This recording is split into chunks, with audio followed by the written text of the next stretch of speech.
Boa noite a todos e todas. Meu nome é Celi Cavalari e faço parte da Comissão de Direitos Humanos e Drogas da UAB, como consultora, e agradeço a presença de todos. E hoje falaremos da internação forçada em tempos de pandemia.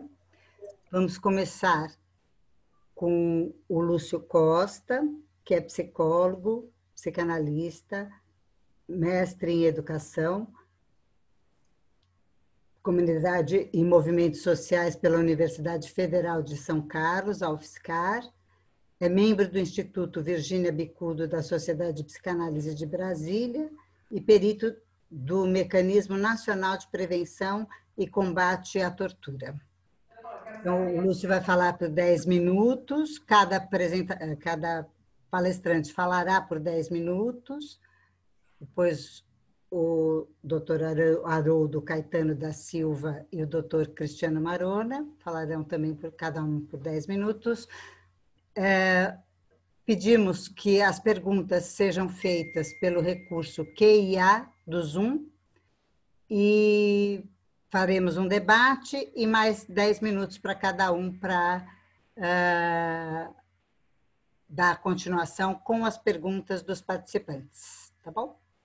Então, Lúcio, vamos lá? Vamos lá. Bom, primeiro agradecer o convite, dizer que é uma satisfação muito grande poder estar aqui, principalmente na companhia de duas pessoas que eu tenho muita admiração e, em alguma medida, temos algumas atuações conjuntas, né, que é com o Haroldo, com o Cristiano. Então, eu me sinto muito confortável aqui nesse debate, um debate que muito me agrada de fazer, que é pensar as internações forçadas, né, principalmente no contexto que a gente vive, o que isso significa na vida dessas pessoas, né. Eu vou pedir, Celi, que você se sinta super à vontade para me interromper caso eu passe do meu tempo, porque às vezes a coordenação mental aqui não contribui muito para ser tão preciso na fala, mas sinta-se à vontade para me interromper e imediatamente eu interrompo e a gente retoma no debate, né? E aí eu vou começar a fazer um pequeno preâmbulo, porque acho que é fundamental até para localizar o meu lugar de fala, né, de onde eu falo e o que eu trago aqui nesse debate. Mas eu, então, estou como perito do Mecanismo Nacional de Prevenção e Combate à Tortura, né? É importante dizer que o Mecanismo Nacional de Prevenção e Combate à Tortura, ele nasce em 2015, ele é um órgão do Estado, autônomo, independente, e tem a prerrogativa legal de inspecionar todo e qualquer espaço de privação de liberdade no Brasil. Desde prisões militares, unidades de medida socioeducativa para adolescente, instituição de longa permanência para idoso, como também comunidades terapêuticas, hospitais psiquiátricos, né, que são instituições aí que estão inscritas no campo da saúde mental. E desde o início, desde que o mecanismo se instituiu no Brasil, a temática de saúde mental é uma temática prioritária para o mecanismo nacional, né?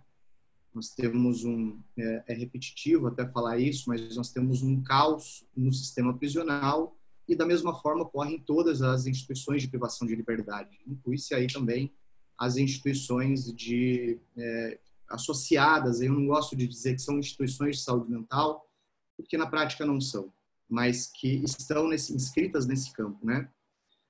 E, bom, desde 2015, então, o mecanismo interage com essa pauta, tendo ela como prioritária, e várias inspeções foram realizadas tanto em hospitais psiquiátricos, manicômios judiciários, comunidades terapêuticas. E eu queria destacar, porque é a partir dessas duas referências que eu trago uma tese para a gente refletir aqui, a partir dessa produção, mas o mecanismo tem vários relatórios de inspeção nessas instituições, mas duas ações em especial que foram bem importantes para o órgão e para a sociedade como um todo nessa temática, né? A primeira é uma ação que nós fizemos em 2017, então, o Mecanismo Nacional de Prevenção e Combate à Tortura, numa parceria com o Conselho Federal de Psicologia e a Procuradoria Federal dos Direitos do Cidadão do Ministério Público Federal, na época na pessoa da doutora Débora Duprá. nós realizamos em 2017 uma inspeção nacional em comunidades terapêuticas. Foram realizadas, então, foram feitas inspeções em 28 instituições, em 12 unidades da federação, nas 5 regiões do país. Essa inspeção teve como resultado um relatório, no qual um relatório complexamente analítico para pensar a situação dessas pessoas privadas de liberdade, porque, e aí eu inicio trazendo um conceito muito importante, de que as pessoas não estão em tratamento. Pelo menos daqui nós acessamos, as pessoas estavam em privação de liberdade, o que é o oposto de tratamento. E eu acho que esse é um marcador importante para a gente começar a pensar a realidade de algumas pessoas, né? Que elas não estão em tratamento, mas sim em privação de liberdade. Esse relatório teve uma repercussão muito importante, com teses bem interessantes, e repercutiu muito nacionalmente, mas também internacionalmente. E aqui está o Cristiano Marona, né, que vai falar na sequência, mas em 2018 nós fomos para os Estados Unidos, né, então, Mecanismo, Plataforma Brasileira de Política sobre Drogas, Conselho Federal de Psicologia e Conectas, porque nós conseguimos uma pauta na Comissão Interamericana de Direitos Humanos, então nós fomos para essa reunião pautar o relatório das comunidades terapêuticas. E pela primeira vez, então, pautada numa reunião da Comissão Interamericana as violações que ocorriam dentro dessas comunidades terapêuticas no Brasil. Então, esse relatório ele é importante por essa e por diversas outras razões. Então, esse é um relatório que eu acho importante dizer. A outra agenda que nós cumprimos também pelo Mecanismo Nacional de Prevenção e Combate à Tortura, essa mais recente, foi uma inspeção nacional em hospitais psiquiátricos. Então, o Mecanismo Nacional de Prevenção e Combate à Tortura, em parceria com o Conselho Nacional do Ministério Público, com o Ministério Público do Trabalho e com o Conselho Federal de Psicologia, no ano de 2018, realizou uma inspeção nacional em hospitais psiquiátricos. Foram 40 hospitais psiquiátricos inspecionados no Brasil, simultaneamente, em 17 unidades da federação. O resultado dessa inspeção nacional, para além dos relatórios estaduais de cada estado, resultou também num relatório nacional de inspeção nos hospitais psiquiátricos, que é público, se as pessoas que estão acompanhando aí jogar no Google, terá acesso a esse relatório. E é um relatório muito denso, muito analítico também, um relatório de 560 páginas, no qual, tanto de comunidades terapêuticas como de hospitais psiquiátricos, acho que é importante dizer, como todo o relatório do Mecanismo Nacional de Prevenção e Combate à Tortura, tem como lente de análise as normas vigentes, né? Então, a gente não recorre à teoria para problematizar que uma instituição não oferta muito bem o tratamento.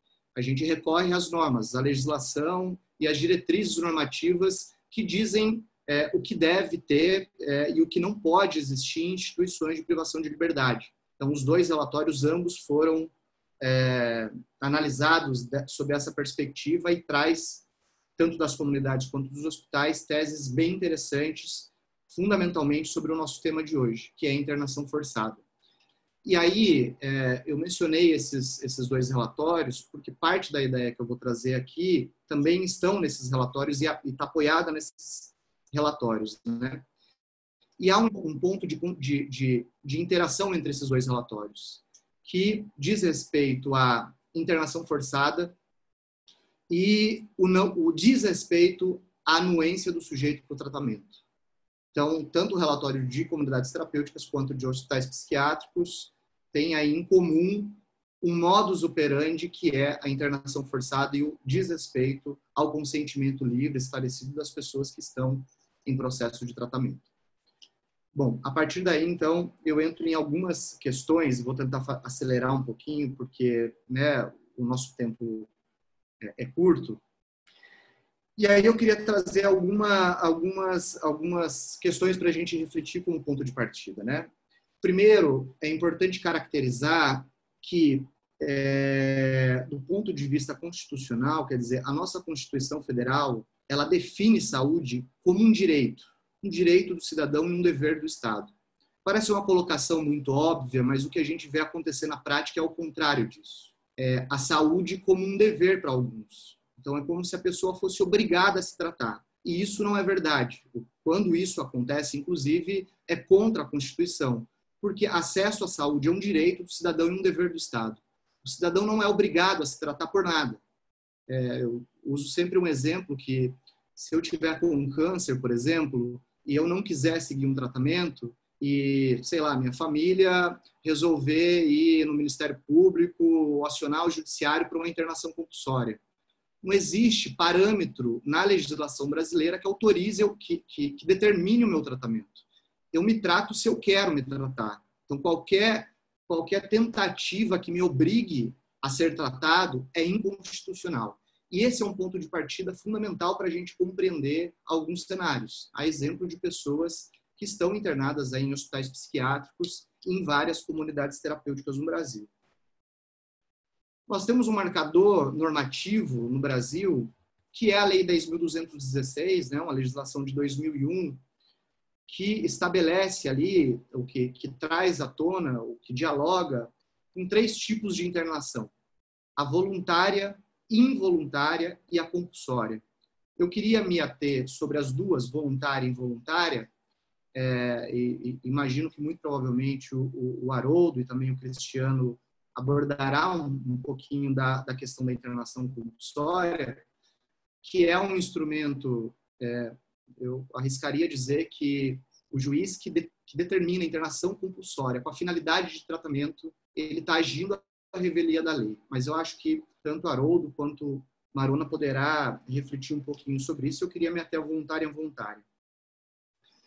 Mas a 10.216, portanto, ela diz como tem que acontecer a internação voluntária e a internação involuntária. Essa é uma primeira legislação que traz para o centro do debate a garantia de direitos dessas pessoas com transtornos, sejam eles em decorrência do uso de drogas ou não.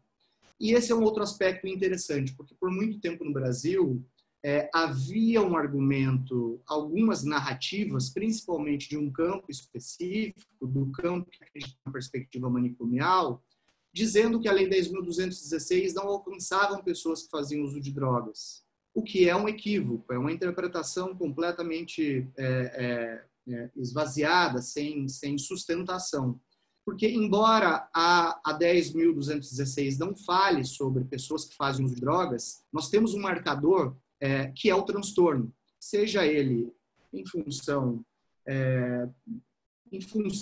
de razões do sofrimento humano ou em decorrência do uso de droga. Então, portanto, a Lei 10.216 alcança a população usuária de droga no que se diz respeito aí os direitos dessas pessoas.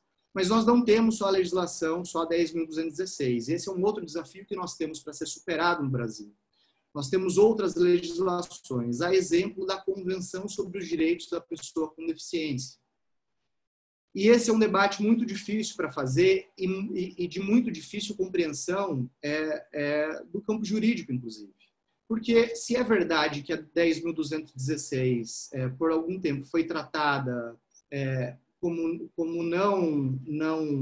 se não abarcasse as pessoas que fazem uso de drogas, a Convenção também há uma interpretação equivocada no Brasil de que a Convenção não tem nada a ver com a população da saúde mental e nem com o usuário de drogas.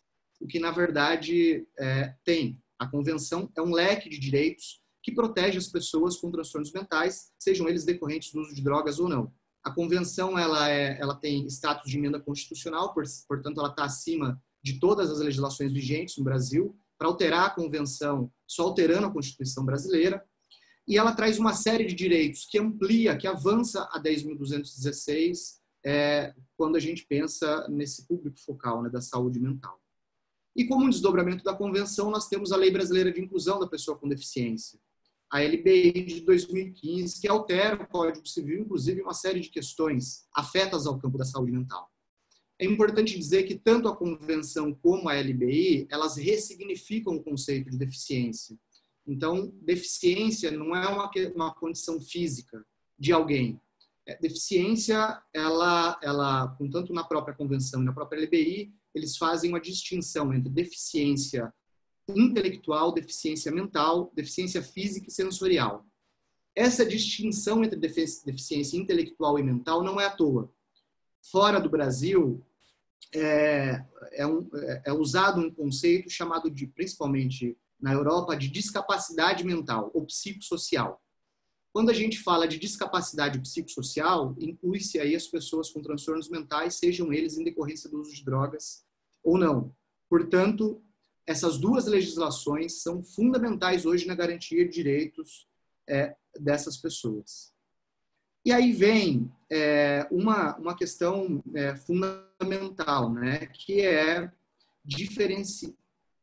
Vai dizer, Celi? Você ia dizer alguma coisa, não? Tempo?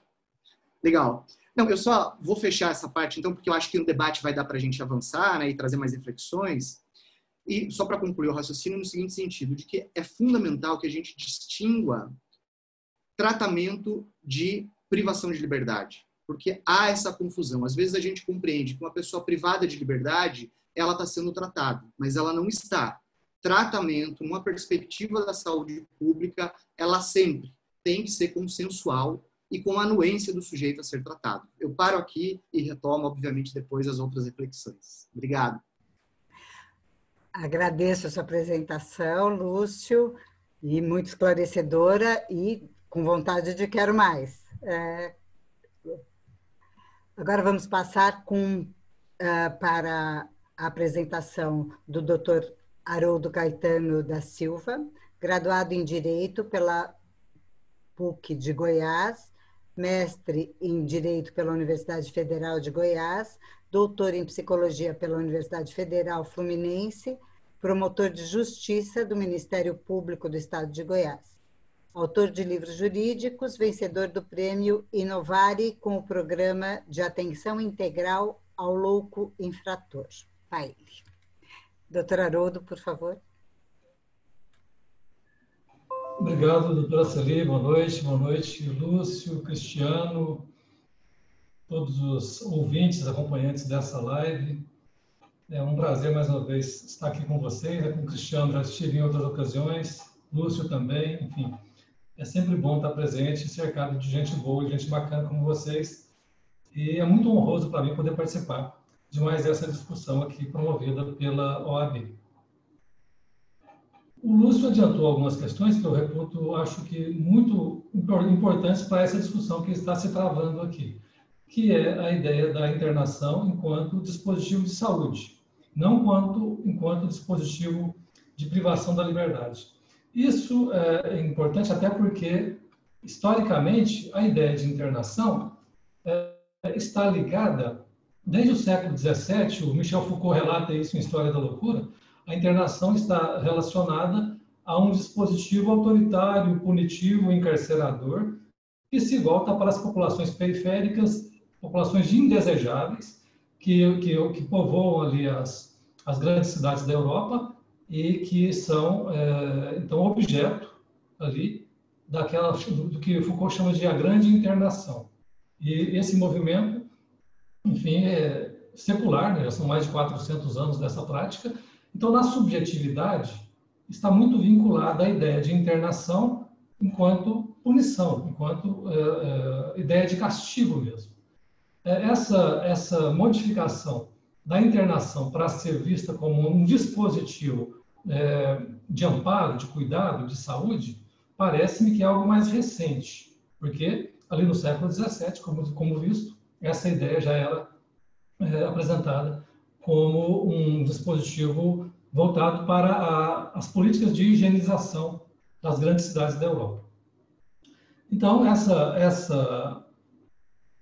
quando a gente pensa essa questão a partir dessa ideia, dessa leitura histórica, você vai perceber, então, que é natural que as pessoas vejam a internação ainda hoje, porque isso vem se formando, as subjetividades vêm sendo bombardeadas com essas ideias desde sempre, e isso, então, de alguma forma, normaliza no imaginário das pessoas que a internação seja algo positivo.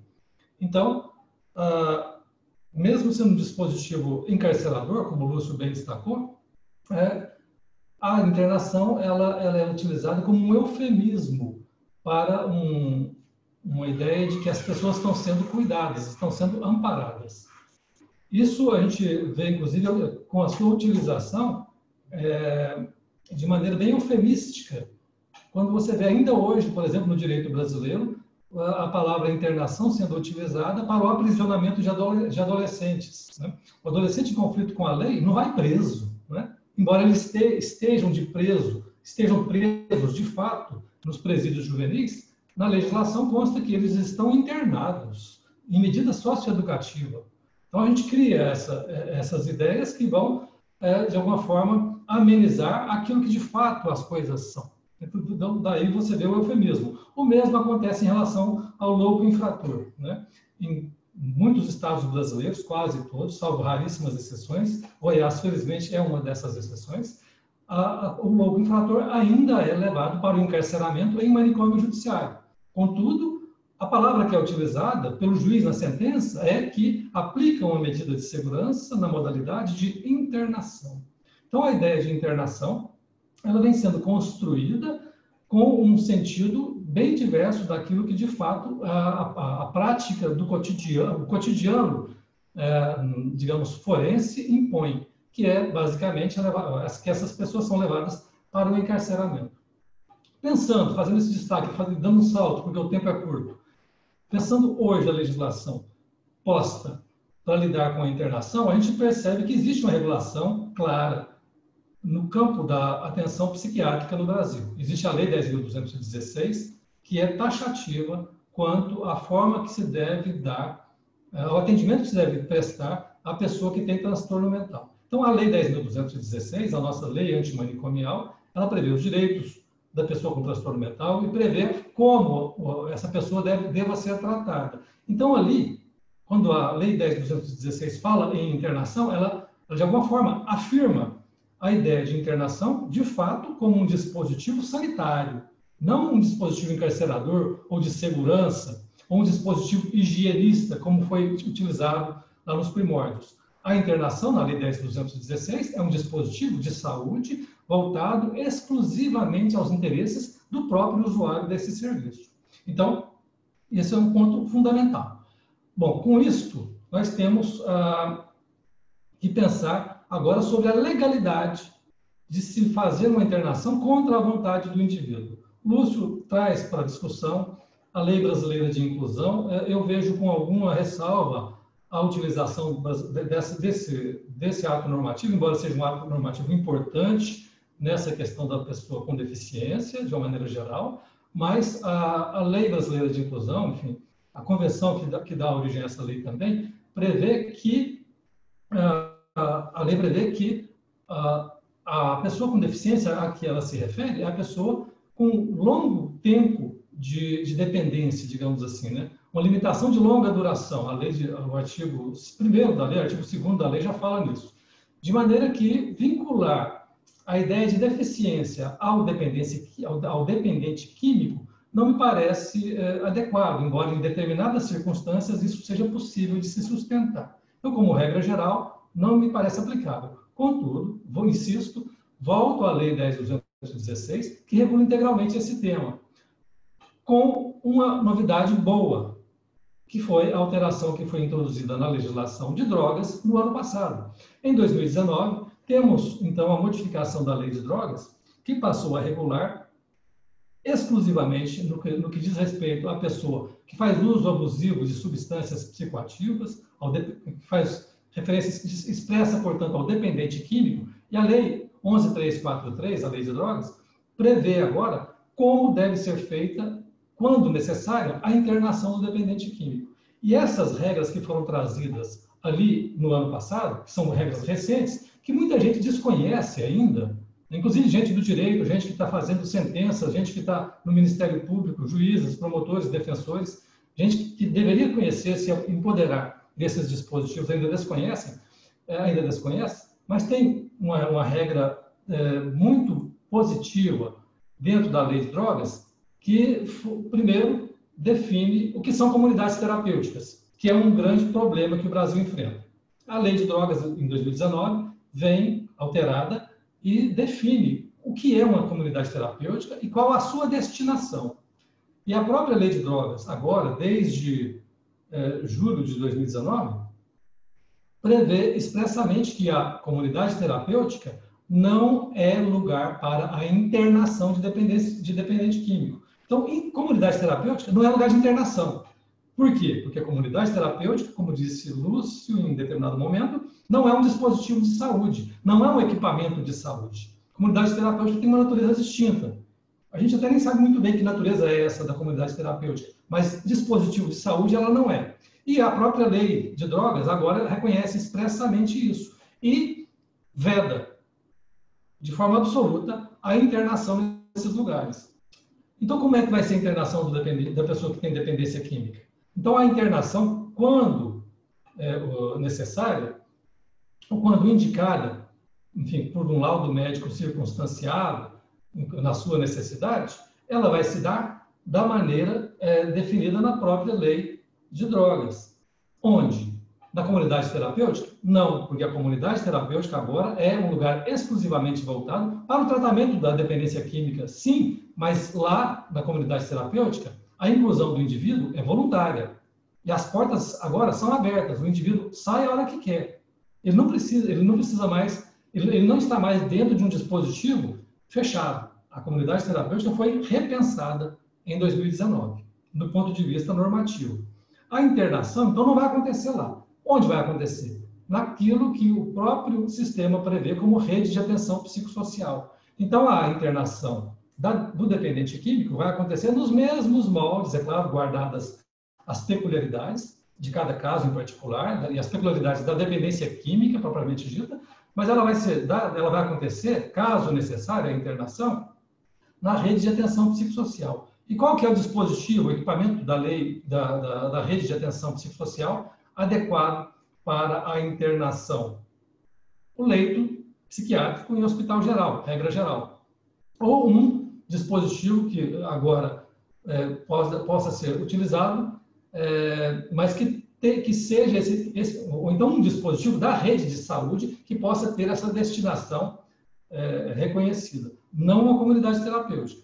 Outro aspecto importante, mesmo quando possível a internação forçada, deixa eu só ver aqui que o meu tempo acabou, mas já vou concluindo. A internação forçada hoje tem alguns requisitos importantes na lei de drogas. Primeiro, é que ela só vai acontecer se efetivamente necessária. Isso a lei repete o que diz a lei antimanicomial. E terá também a internação do dependente químico o limite, ou terá o prazo necessário para a desintoxicação. Então, acabou aquela ideia de você depositar o indivíduo dependente químico num espaço asilar, como eram até pouco tempo atrás as comunidades terapêuticas, e muitas ainda são, não pode mais isso. E a internação, quando possível, quando necessária, ela vai acontecer num dispositivo adequado da rede de atenção psicossocial, da rede de saúde mental, portanto, e terá o prazo máximo de 90 dias. Então, a lei de drogas estabeleceu uma série de dispositivos que permitem um pouco melhor controle sobre o uso da internação forçada, que, como bem disse Lúcio Costa, é um dispositivo questionável sobre muitos aspectos, inclusive do ponto de vista do movimento antimanicomial, que deve ser respeitado. Contudo, conforme está na legislação, é um dispositivo possível, é legal a internação forçada, involuntária. Né? Acabou a ideia de internação por ordem judicial, né? Essa coisa de internação de dependente químico, porque o juiz mandou, isso não existe mais. Né? Existe, sim, a internação involuntária, que é outra coisa. Contudo, as regras agora que nós temos na nossa legislação trazem um bom desenho, eu poderia afirmar isso, do ponto de vista normativo, para que nós consigamos melhor lidar com o problema da dependência química no âmbito do sistema de saúde, no âmbito do sistema também de assistência social. Fico por aqui, sei que passei um pouco do tempo aí, mas à disposição para a gente poder conversar um pouco mais. Mais uma vez, obrigado. Grata pela sua explanação. Acho que traz avanços para enxergarmos as nossas contradições nessa área. Esse debate é muito enriquecedor nesse sentido, né? Agora eu vou passar, para não começar o debate antes, né?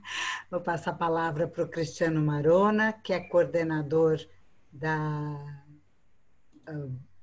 Comissão de Direitos Humanos e Drogas da OAB São Paulo, e tem feito muitos outros trabalhos também na área de drogas, com a Plataforma Brasileira de Política de Drogas, enfim. Maruna, com você. Boa noite a todas e todos. Quero cumprimentar a Celi Cavallari, companheira, amiga, ativista dos direitos humanos, do movimento antimanicomial, faz parte do núcleo que discute drogas e política de saúde mental dentro da Comissão de Direitos Humanos da OAB São Paulo, que é presidida pela minha colega Ana Amélia Camargos, que faz parte do Conselho Seccional da OAB também, nosso presidente Caio Augusto. Quero cumprimentar os meus amigos Lúcio Costa e Haroldo Caetano, que são duas referências quando a gente discute drogas e saúde mental, né? Cada um a seu modo, cada um no seu campo de atuação. Tanto o Lúcio quanto o Haroldo são pessoas muito representativas e que têm um trabalho muito importante quando se fala em saúde mental, direitos humanos e a questão das drogas, né? O Lúcio no Mecanismo Nacional de Prevenção e Combate à Tortura, e o Haroldo no Ministério Público de Goiás, o PAILI, o Programa de Atendimento Integral ao Louco Infrator, que existe no estado de Goiás, é sem dúvida nenhuma uma referência quando se trata da discussão a respeito desse tema, né, da internação forçada, que é um dos temas, digamos assim, mais tormentosos quando a gente fala de saúde mental e de drogas, né? Isso porque a nossa política de drogas é uma política de drogas liberticida, né? Uma política de drogas que odeia a liberdade. Aliás, a gente vive hoje no Brasil, em 2020, essa pandemia de ódio à liberdade, né? Isso começou, na minha leitura, com a Lava Jato, né? Que universalizou o arbítrio que já existia nos casos envolvendo drogas. Mas eu digo que a nossa política de drogas é liberticida porque, de um lado, ela promove o superencarceramento por intermédio do processo criminal envolvendo o crime de tráfico de drogas, né? Em que nós temos uma jurisprudência que presume o tráfico de drogas, que admite a condenação por tráfico de drogas, mesmo sem prova do ato de comércio, da intenção de lucro, né? O que eu chamo de cegueira hermenêutica deliberada. E, de outro lado, uma política de drogas liberticida que prega, que professa, que executa esse confinamento em função da dependência química, do uso problemático de drogas, em que a internação é vendida como uma panaceia, como uma solução para os males decorrentes do uso problemático de drogas, né?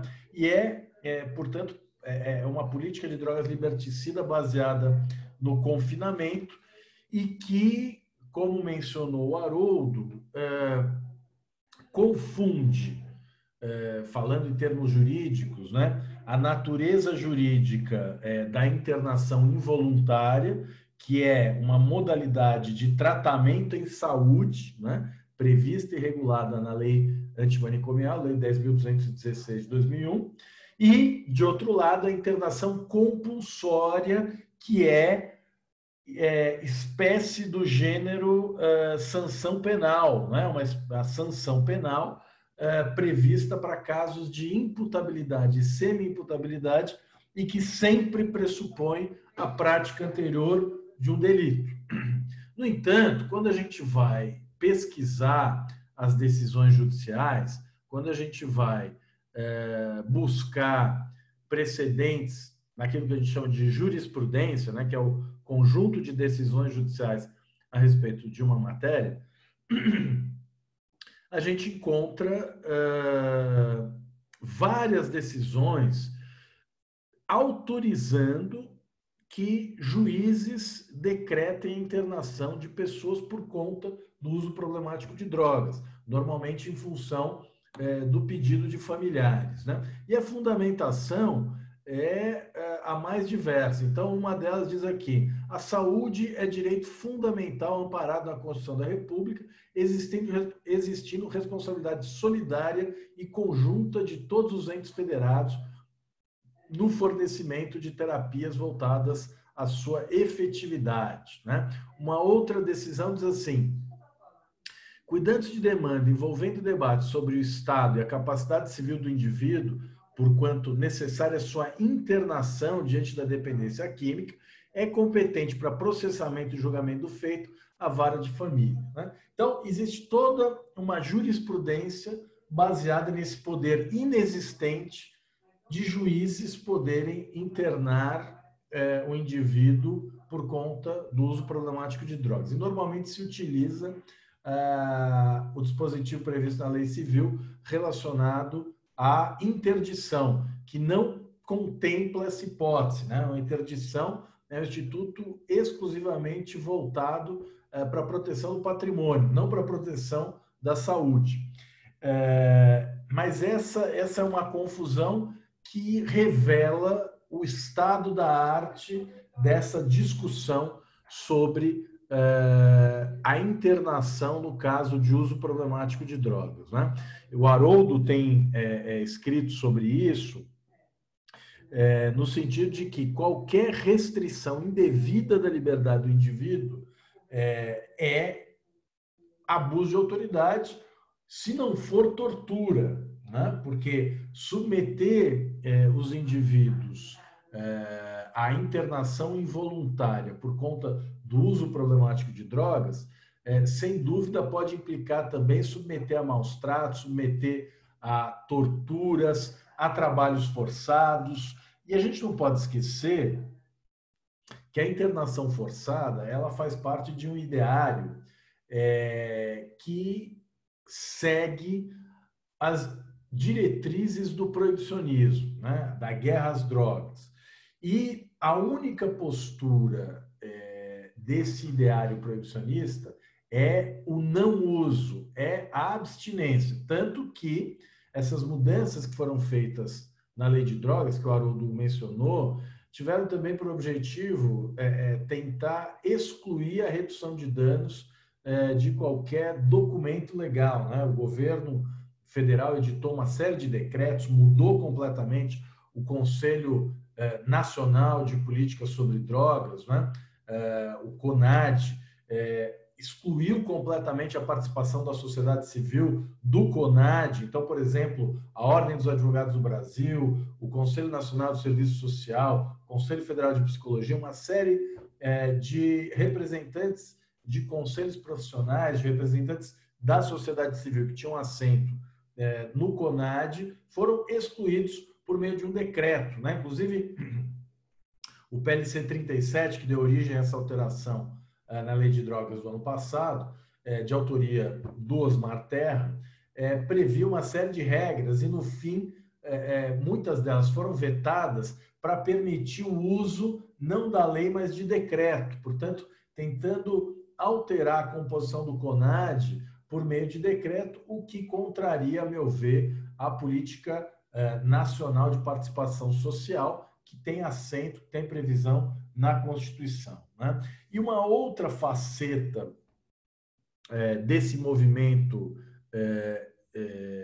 no sentido de endurecimento da política de drogas, né? Seja no sentido do financiamento das comunidades terapêuticas, sem licitação e sem qualquer tipo de fiscalização, uma fiscalização praticamente inexistente. São milhares de comunidades terapêuticas existentes no Brasil. Como disse o Haroldo Caetano, definir a natureza jurídica das comunidades terapêuticas é uma tarefa difícil, né? Mas certamente não são equipamentos de saúde e não fazem parte do Sistema Único de Saúde, nem do Sistema Único de Assistência Social. E aí, a gente, acho que vale a pena discutir, aprofundar essa discussão a respeito dessa opção política, né? Dessa política de drogas liberticida, que opta não apenas pelo encarceramento ou mesmo pelo confinamento em massa por meio da internação forçada, mas que opta pelo não financiamento dos equipamentos de saúde, em especial os CAPS-AD, em detrimento desse financiamento abundante das comunidades terapêuticas, no mais das vezes religiosas, sem fiscalização e sem licitação, não é? Isso no momento em que o Brasil passa por uma pandemia que está afetando a saúde de toda a população, mas que antes disso já representava um grande desafio, porque em 2016 foi aprovada uma emenda à Constituição que congelou o gasto com políticas sociais por 20 anos. Então, enquanto o financiamento à saúde estava represado, enquanto o Sistema Único de Saúde e o Sistema Único de Assistência Social sofriam com a falta de financiamento, as comunidades terapêuticas recebiam financiamento público sem licitação e sem fiscalização. Isso, sem dúvida, é uma opção política deliberada, uma opção política contra o Sistema Único de Saúde, contra o Sistema Único de Assistência Social e a favor de um modelo de saúde mental baseado na internação, no confinamento, numa política de remanicomialização da saúde mental, né? Então, o que nós temos hoje é realmente um quadro muito preocupante, porque o judiciário, que deveria garantir direitos, que deveria proteger a liberdade, funciona como veículo da supressão indevida dessa liberdade, né? E nós temos aqui em São Paulo o exemplo, né, do anexo judicial do CRATOD, que justamente tinha por objetivo prestar assistência jurídica gratuita e voluntária nos casos apresentados envolvendo a pessoa do dependente químico e seus diversos aspectos e complexidade, tais como acerca da internação do indivíduo involuntária ou compulsória nos termos da Lei 10.201, questões cautelares e emergenciais diversas e eventuais desdobramentos. Com a participação, veja você, Lúcio, veja você, Haroldo, com a participação do Ministério Público, da OAB, da Defensoria Pública e do Tribunal de Justiça de São Paulo, né? Esse convênio veio para a Ordem dos Advogados do Brasil, agora sob a direção do presidente Caio Augusto, da presidenta Ana Amélia Camargos, e nós informamos o Tribunal de Justiça, a OAB informou o Tribunal de Justiça, que esse convênio não seria renovado, porque justamente entendíamos e entendemos, né, que não faz sentido a existência de um tribunal, né, de um anexo judicial, de uma vara, em que se busca massificar um instituto que, na verdade, é excepcional, que é o da internação. E não tendo o juiz esse poder de decretar a internação de um indivíduo, porque só o médico pode fazer isso de acordo com a Lei 10.216, a Ordem dos Advogados do Brasil manifestou em São Paulo o seu desinteresse na renovação do convênio que permitia a participação nesse anexo judicial, né? Mas esse é apenas um pequeno exemplo de uma jurisprudência, infelizmente, muito comum, que confunde a internação forçada, que é uma medida que tem natureza de tratamento em saúde, com a internação compulsória, que é uma espécie de sanção penal aplicável a inimputáveis ou semi-imputáveis em caso de ocorrência de delito, né? Infelizmente, essa deveria ser uma questão superada, mas ainda é a realidade, né? A realidade de um judiciário que, no lugar de proteger direitos, colabora para que esses direitos sejam violados, né? Então, é realmente um momento muito difícil, mas, ao mesmo tempo, é um momento de resistir e reafirmar práticas respeitadoras dos direitos humanos, né? e é o momento de resistir e exigir uma interpretação restritiva de institutos como o da internação forçada.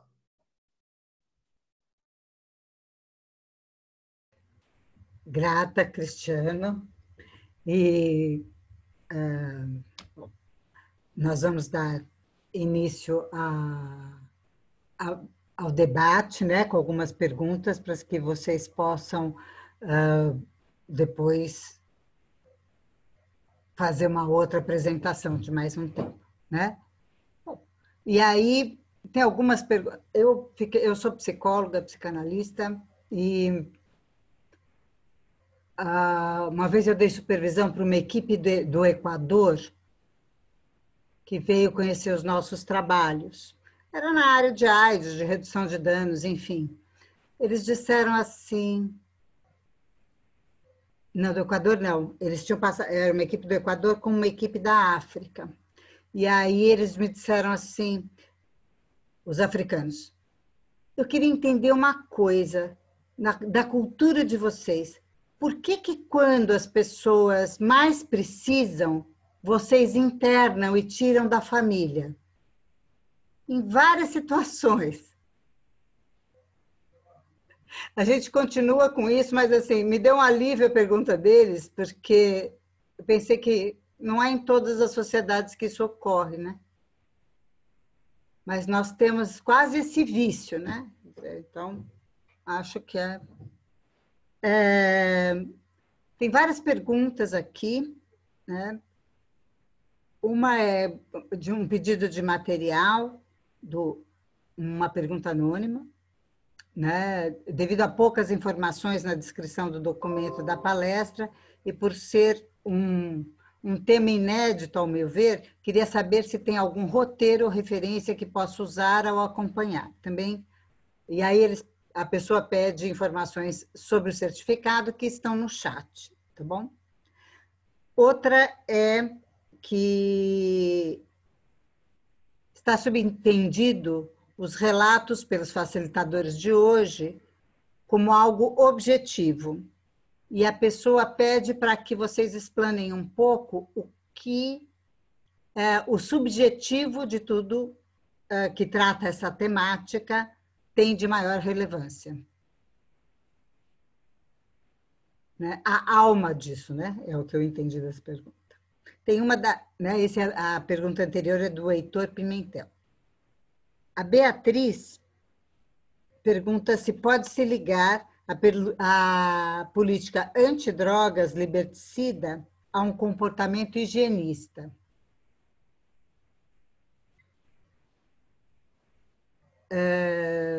A Maria Alice pergunta que quando se considera internação forçada, a involuntária e a compulsória, poderiam falar um pouquinho mais sobre a diferença de ambas? Um esclarecimento. E aí ela pede um esclarecimento também com relação aos termos processuais, mas diz que o Marona já respondeu, tá? Tem um encaminhamento aos palestrantes depois de um relatório, aí vocês pegam, né? A professora Doris Cavallari, da USP, costuma dizer que o que define um país autoritário é que o que não é obrigatório é proibido. E vocês estavam comentando, né? Acho que o Lúcio tocou um pouco nisso também, e o Haroldo, de que a internação forçada tem um pouco, acho que o Haroldo mais especificamente, quando fala do Foucault, até esse caráter punitivo que não cessa no Brasil, esse mito do eterno retorno, né?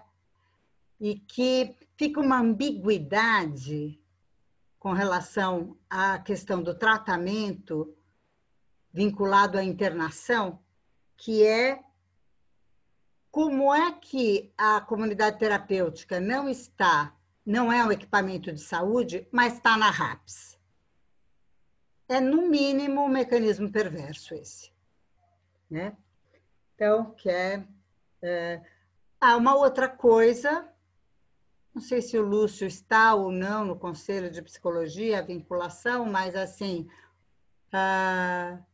como que numa época de pandemia como essa, os convênios de saúde não permitem, né, não estão autorizando o tratamento psicológico online. Eles estão adiando isso, embora tenha um parecer do Conselho que é de abril. Então, como que não investimos nunca em prevenção, como disse o Marona, né, que não tem verba para a saúde, tem verba para as comunidades terapêuticas, né? Esse mecanismo que é de confinamento, de internação, né? Bom, acho que temos assunto já para o debate, né? Eu não sei se seguimos a ordem, se o Lúcio fala primeiro, se alguém mais quer falar. Acho que vou passar na ordem, né? O Lúcio. Posso começar, então? Vamos lá, tem alguns pontos que eu anotei aqui e queria dividir. Eu coloquei aí no bate-papo, né, o relatório da Inspeção Nacional em Hospitais Psiquiátricos, em especial a partir da página 142, inicia a sustentação de uma tese sobre uma série de questões, mas com foco no consentimento, na internação forçada e o que isso representa do ponto de vista jurídico. Então, para quem quiser, para quem não viu, quiser ter acesso, aí a gente faz um aprofundamento dessas reflexões, né, sobre internação forçada. E aí é interessante isso, Celi, que você trouxe, né, porque acho que tem um aspecto importante que a gente não pode deixar de desconsiderar, mas que segregar pessoas no Brasil sempre deu muito dinheiro, né? Assim, as pessoas, grupos empresariais lucraram muito e ainda lucram segregando pessoas em nome da saúde, né?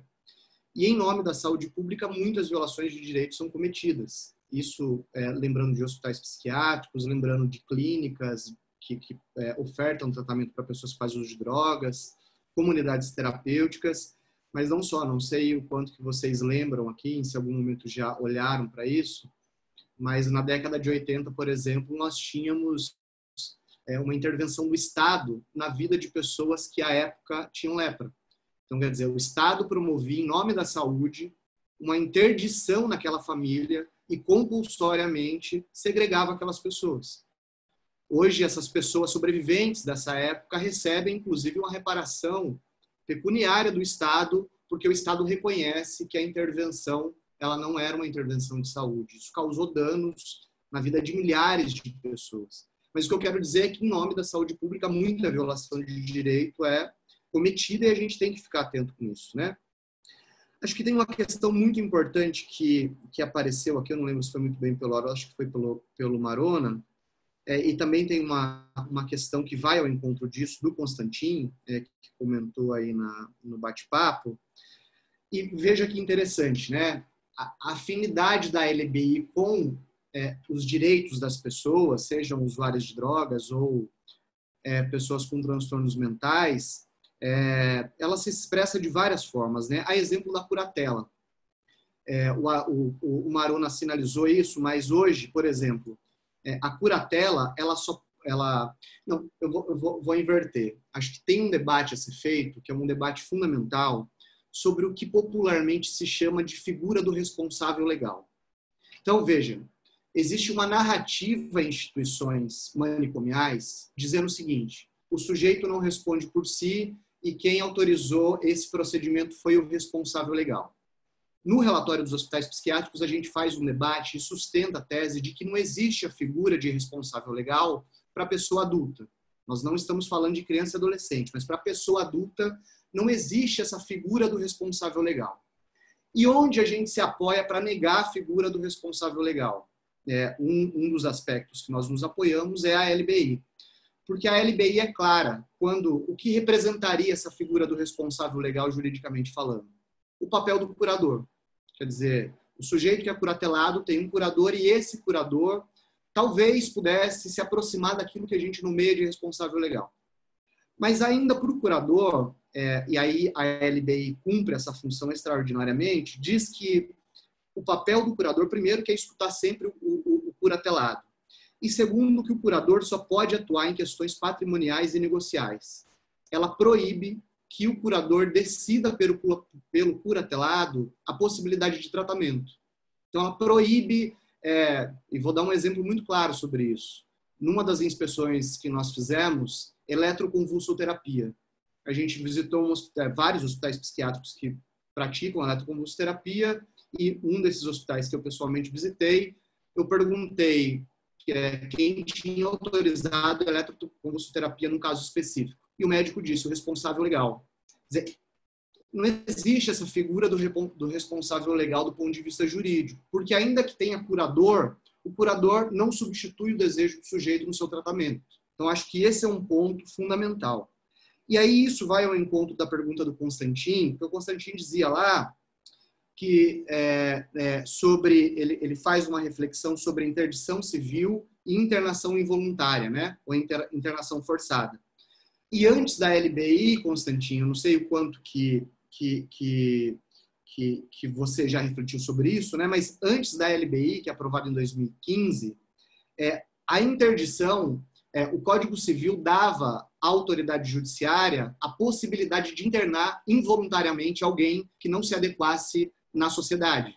Acho que tem um caso muito emblemático que dura até hoje, que eu não sei se todos e todas lembram, mas é o caso do Roberto, do Champinha, popularmente conhecida como Champinha, né? Champinha é interditado pelo Código Civil com a justificativa de que ele não se adaptava no meio social. A LBI vem e muda o Código Civil. Então, hoje, interdição, primeiro que retira a autoridade do juiz de internar alguém contra sua vontade na esfera civil. E segundo, que é muito objetiva quando diz respeito que curatela é somente para a finalidade patrimonial e negocial. Então, a associação de internação involuntária a partir do Código Civil, ela não existe mais depois da LBI. E isso serve para todos, para pessoas que fazem uso de drogas, para pessoas com transtornos mentais, tudo isso é abarcado com essa mudança do Código Civil. Acho que é um destaque importante. Uma questão que eu queria responder, me ater para responder mais atentamente, e fazer só uma observação, porque acho que o Haroldo traz isso para reflexão, e a gente tem que vigiar nesse sentido mesmo, né? Comunidades terapêuticas só podem receber pessoas de maneira voluntária, né? O Haroldo destaca isso. Na prática, o que a gente percebe é que isso não ocorre. Existem, inclusive, comunidades terapêuticas que ofertam resgate. Resgate, para quem não sabe, para quem não é muito afeto à temática, mas é um serviço que determinadas instituições oferecem de buscar o sujeito na casa de madrugada. Eu já visitei muitas comunidades terapêuticas no Brasil, né? E o que é normal de ver é o dono da comunidade terapêutica, mais alguém que trabalha, que é tratado nessa comunidade terapêutica, ir num carro de madrugada na casa de alguém, amarrar esse sujeito e levar para a comunidade terapêutica. O que a gente está falando? Isso não tem nada a ver com tratamento. Isso tem a ver com a prática de sequestro. Porque isso não é um procedimento da saúde, não é um procedimento concebível do ponto de vista da saúde pública. Então, é importante a gente lembrar que comunidade terapêutica só deve receber internação voluntária, que na prática não ocorre. E, por fim, a pergunta que falava o que é internação forçada, né?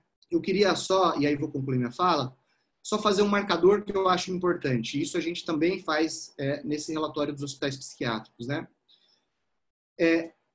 Internação compulsória, acho que Haroldo e o Marona já deu conta de dizer que isso é incabível, internação compulsória é realizada pelo Poder Judiciário e, sob hipótese alguma, isso pode ser concebível como razoável para a finalidade de tratamento. O que é considerado internação forçada? Internação compulsória é uma delas. Internação involuntária. Como que nós concebemos, e aí eu estou falando de uma perspectiva que é da qual eu sou filiado, digamos assim, né? Como que nós concebemos internação involuntária? Internação involuntária, ela pode ser feita, porque quando a gente fala internação involuntária, a gente fala internação sem consentimento do sujeito. É o sujeito que ele não é capaz de anuir para que seja internado. Em quais condições pode ocorrer isso? Porque isso pode. Em situações que têm a finalidade de salvar vidas. E aí a gente pode sair do campo da droga ou do campo das pessoas com transtornos mentais. Mas imagine você que sofre um acidente de carro.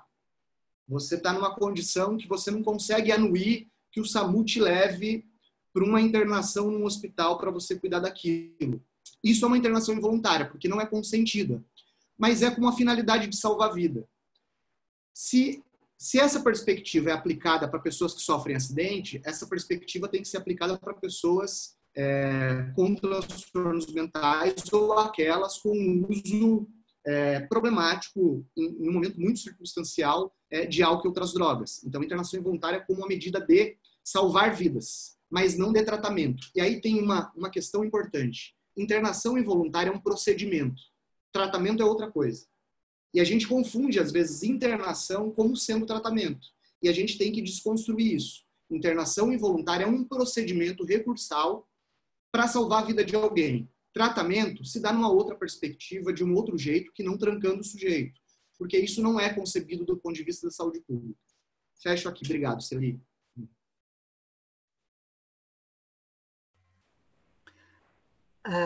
Vou passar para o Haroldo, e ainda com o desafio da questão da Covid-19, que as comunidades terapêuticas, elas têm internado pessoas em comunidades que a média é de 20 pessoas por quarto,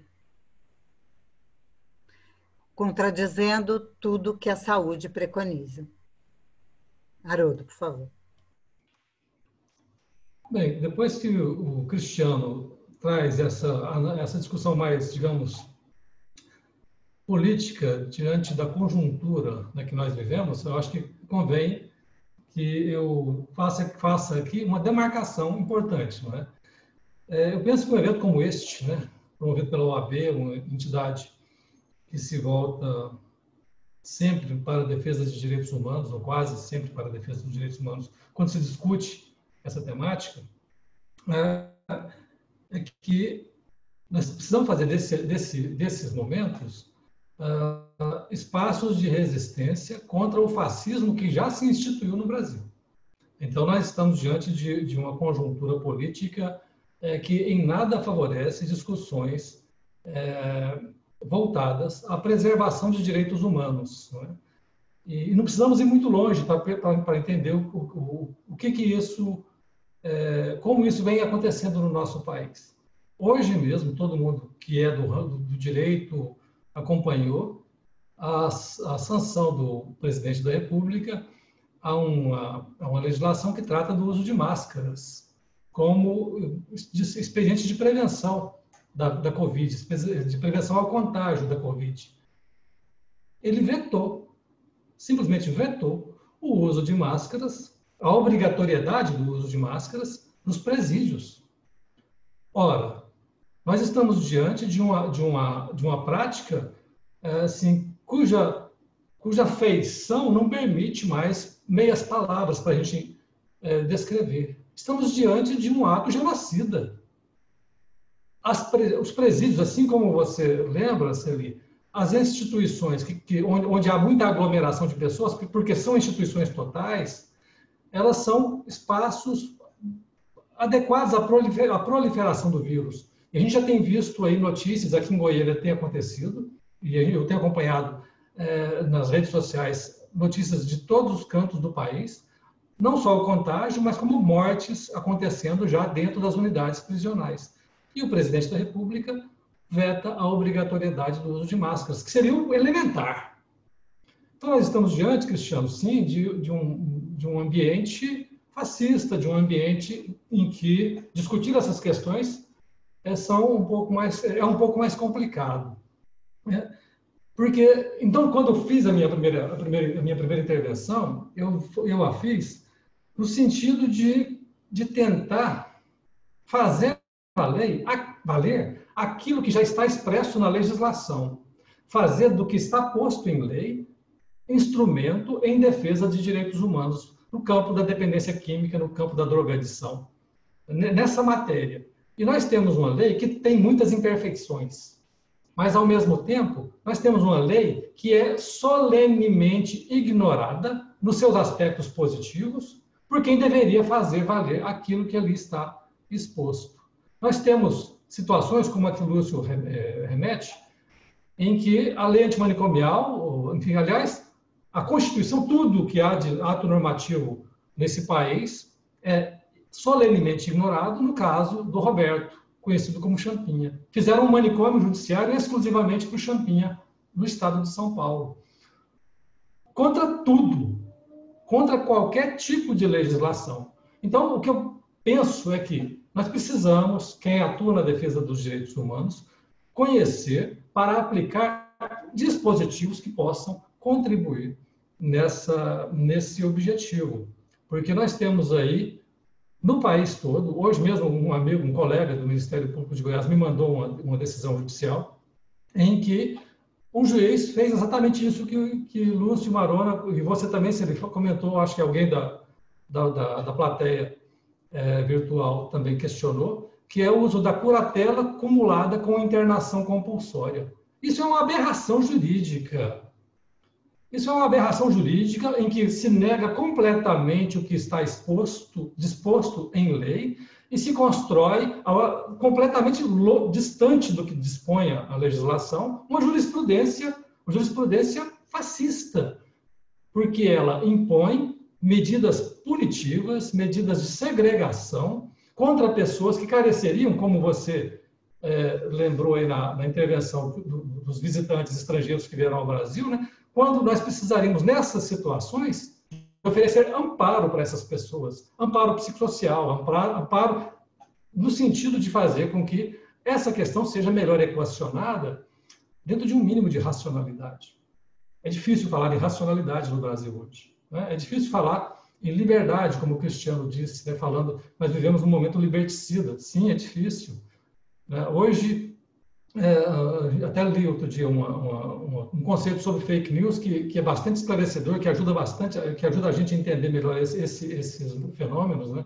Que a notícia falsa tem menos a ver com a ignorância e muito mais a ver com o desejo, né? As pessoas desejam aquilo que o falso propõe. Então, eles preferem acreditar no falso da cloroquina, no falso agora da ivermectina, no falso do zinco, e se negam a acreditar que é preciso fazer isolamento social. Uma situação como esta acaba favorecendo a que esses governantes irresponsáveis, para usar aqui uma palavra até leve, proponham a reabertura das cidades contra tudo aquilo que a ciência tem apresentado. E o que pensar de uma situação como essa, do ambiente de uma pandemia que está matando 1.000 pessoas por dia no nosso país, nesses espaços de privação de liberdade, nesses espaços em que, mesmo não sendo destinados à privação de liberdade, como, por exemplo, as comunidades terapêuticas, acabam funcionando muitas vezes como tal. É evidente que nós estamos diante de um ambiente terrível, né? É uma situação assustadora a que nós estamos vivendo no Brasil. Nós estamos num momento em que, de uma pandemia, com o Ministério da Saúde militarizado, né? O ministro da Saúde é um militar que não entende do ramo, que está assessorado por outros militares que também não entendem do ramo. Ora, nós já morreram 65.000 pessoas, segundo as últimas estatísticas, só por Covid. E parece que querem mais. Nós estamos diante de um momento tão absurdo que estamos há mais de 15 dias, eu acho, sem ministro da Educação, né? Algo que... E talvez até o curioso, o mais absurdo nonsense que a gente vivencia hoje é que talvez seja melhor não ter um ministro da Educação, não ter um ministro da Saúde, porque isso pode significar, talvez, a institucionalização, de fato, daquilo que já vem acontecendo, por exemplo, lá no Ministério do Meio Ambiente, lá no Ministério dos Direitos Humanos, com a institucionalização de políticas que violam direitos, né? de políticas que desconstroem o que, com muito suor e sangue, foi feito para fazer um pouco de democracia, que se é que a gente pode dizer assim, que a gente conseguiu construir em pouco mais de 30 anos de Constituição. Então, penso que eu já falei demais, mas essa retórica é importante por conta desse momento, né?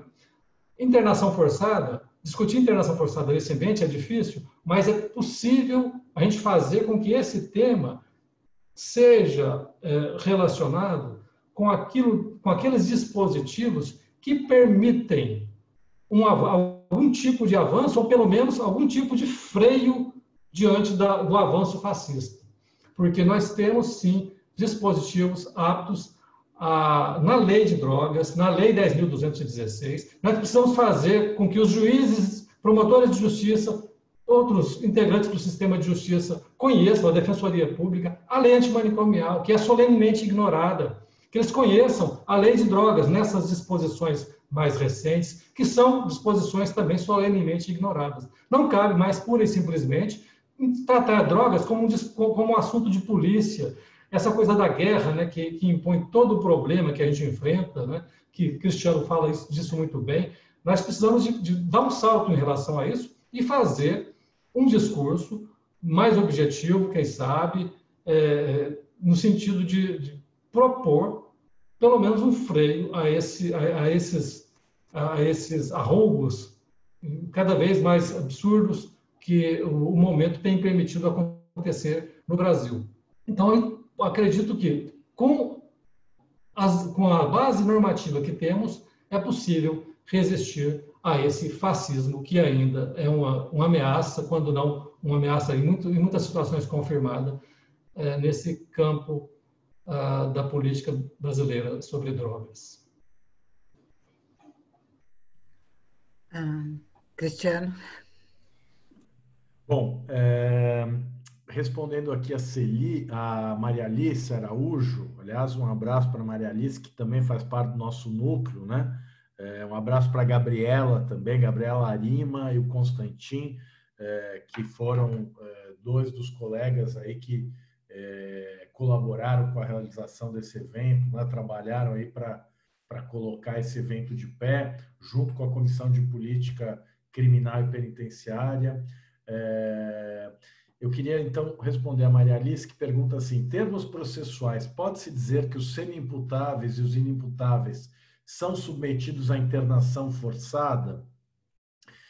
Eu entendo que não, porque nesse caso dos semi-imputáveis e dos inimputáveis, eles são submetidos à internação compulsória. Como o Lúcio mencionou, e o Haroldo também, a lei antimanicomial, que é o diploma jurídico, o diploma normativo, né, que rege a política de saúde mental no Brasil, prevê 3 formas de internação: a voluntária, que é aquela decretada pelo médico e aceita pelo paciente; a involuntária, que é decretada pelo médico contra a vontade do paciente, em casos excepcionais que sempre implicam risco à própria integridade física e à vida do indivíduo, e, portanto, tem sempre uma natureza, além de excepcional, transitória, né?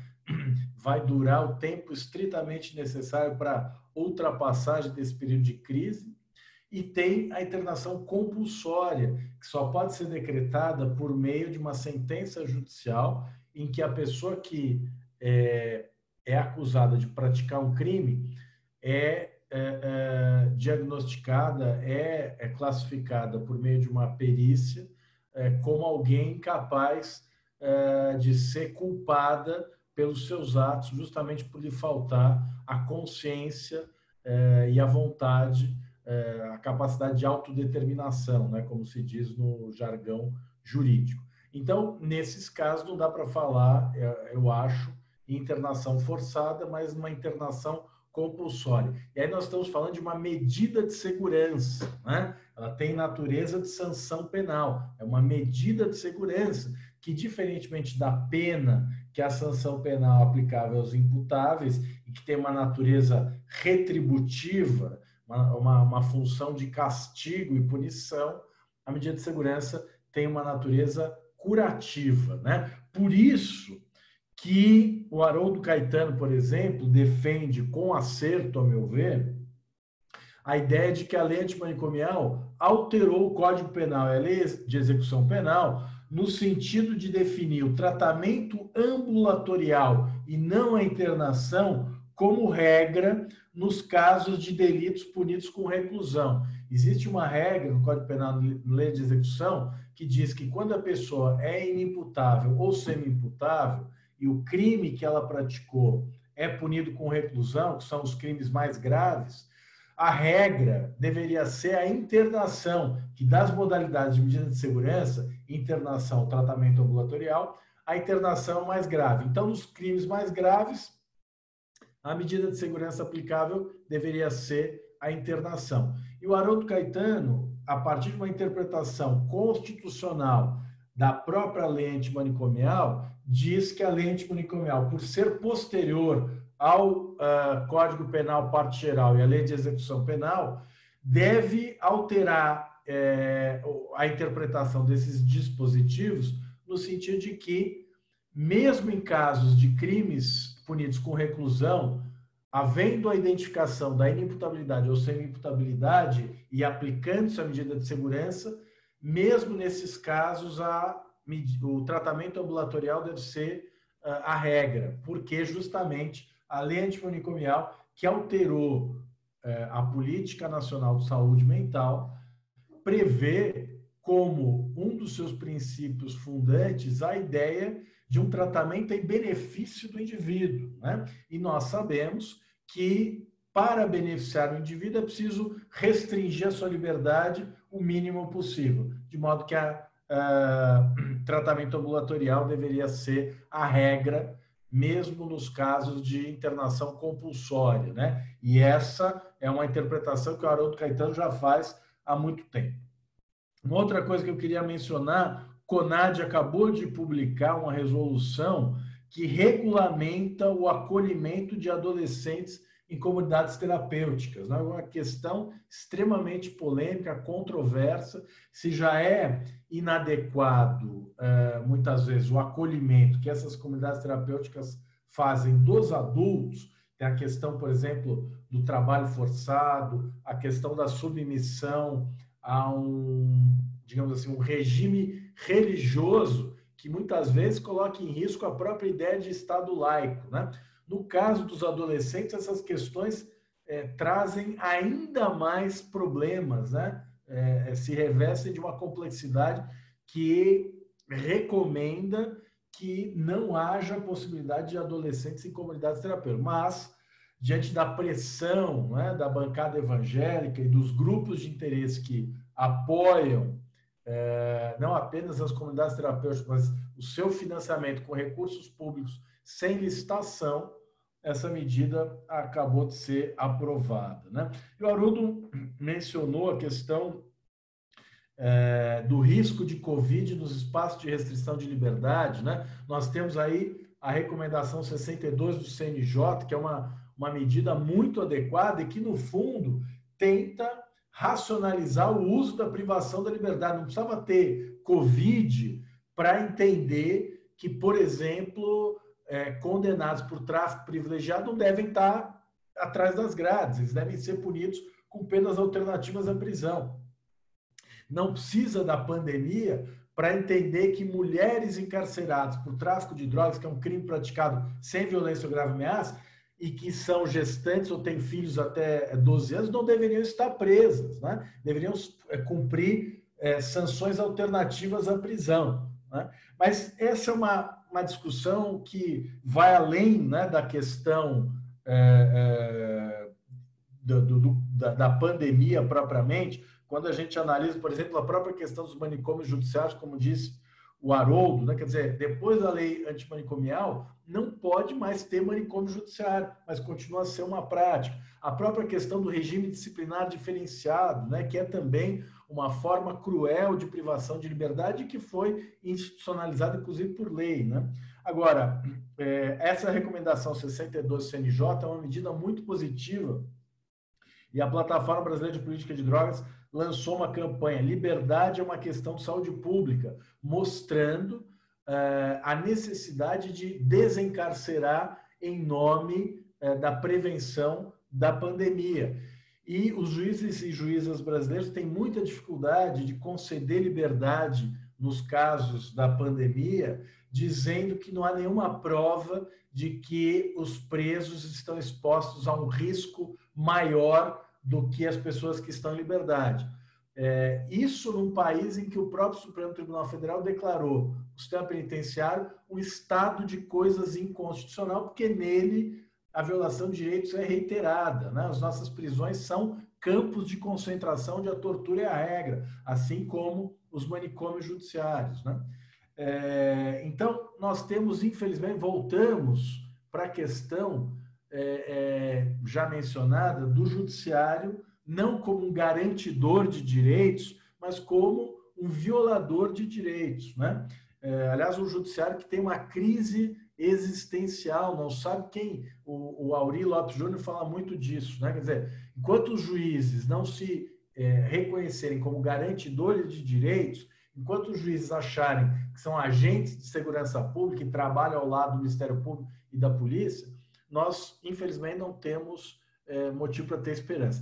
Eu lembrei aqui de um caso, veja como a questão das drogas e da dependência é uma porta de entrada para todo tipo de violação de direitos, né? É uma notícia de 2018.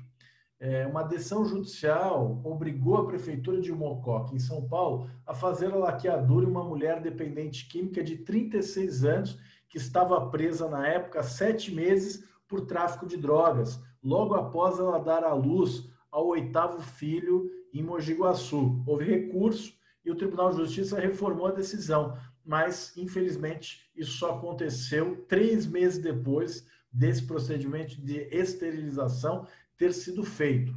A ação foi proposta pelo Ministério Público, né, que escreveu: considerando que a mãe não teria condições de prover as necessidades básicas dos seus rebentos, além de colocá-los frequentemente em potencial risco em razão do uso de álcool e outras drogas, recomenda-se, pelos equipamentos de saúde e assistência social deste município, a realização de laqueadura tubária como método contraceptivo, né? Então, quando se pergunta se a internação... Oi? Alô, alô? Estão me ouvindo? Oi. Então, quando se pergunta se a internação forçada é uma forma de higienismo, sem dúvida, mas esse higienismo ele extrapola a questão da internação, né? Quando, por exemplo, a gente fala de mães que perdem a guarda dos seus filhos em função da dependência de drogas, quando a gente fala desse poder que os juízes não têm de internar pessoas, e mesmo assim é uma prática reiterada, né? Nós percebemos que esse higienismo é uma verdadeira prática, uma prática judicial, né? Quando a gente ouve, por exemplo, a primeira-dama de São Paulo dizendo que você não pode dar comida para as pessoas que moram na rua, porque senão elas vão se acostumar e elas gostam de morar na rua, né? Enfim, eu acho que, de fato, como disse o Haroldo, o nosso papel hoje é resistir por meio da defesa da Constituição, né? e das leis. Não são o ideal, há muito que progredir, mas respeitar as leis e a Constituição já é hoje um grande avanço. O Lênin Streck costuma dizer que defender a Constituição hoje é um ato revolucionário, né? De fato, é um ato revolucionário. Eu queria também mencionar aqui os documentos que existem. Alguém perguntou também, né, pedindo referências. Nós temos uma publicação do IPEA sobre comunidades terapêuticas, que é uma obra pública e que pode ser acessada, um livro aberto, pode ser acessado na internet. E eu também queria convidar para que as pessoas conheçam as publicações que nós temos no site da Plataforma Brasileira de Política de Drogas.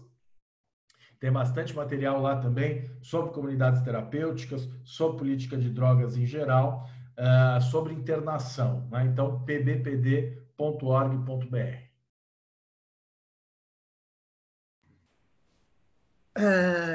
Bom, dando continuidade ao debate, que está muito enriquecedor, eu vou fazer a pergunta da Gabriela, que alguém tocou no assunto, mas eu não li, e fazer mais uma pergunta para vocês, e aí nós fazemos as considerações.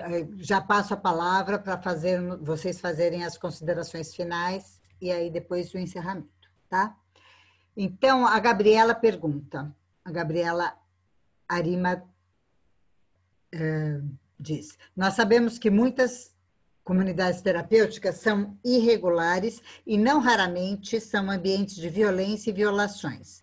inclusive em que pessoas são internadas involuntariamente e ilegalmente.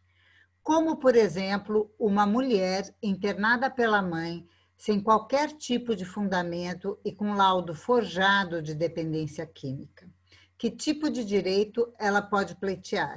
Como ela pode responsabilizar a mãe e a clínica em que foi internada? Essa é a pergunta da Gabriela. E a minha pergunta passa pelo fascismo, tocado pelo Haroldo, pelo Marona também, né? Que eu tenho uma leitura de que em Milão a situação da pandemia foi pior, porque é o território do Berlusconi, que é fascista, né? E que então lá teria um investimento menor na área de saúde do que nos outros territórios, né?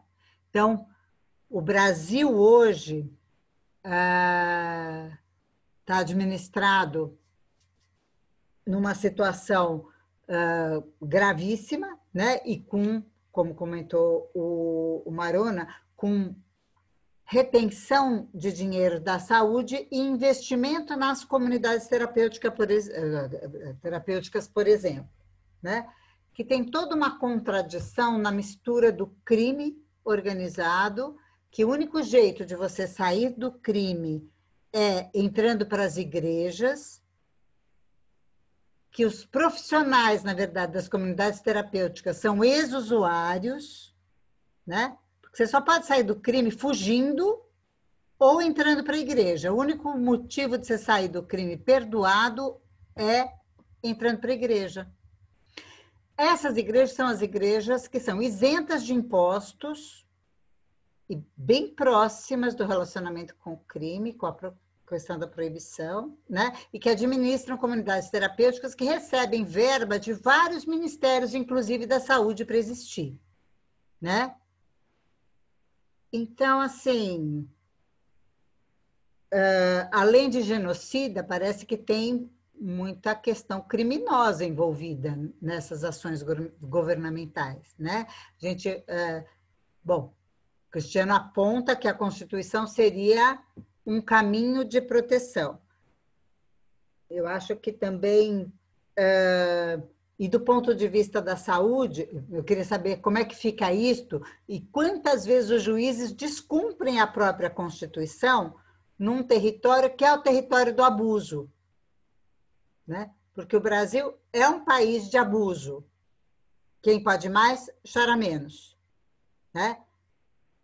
Desde o início, né? E aí, onde índio nem é considerado gente. Então, o Gabor Maté, só para concluir, aponta que pessoas dependentes de drogas são qualquer pessoa que entra num quadro de dependência tem uma história traumática. Essa é a defesa dele, ele é um canadense da área de saúde.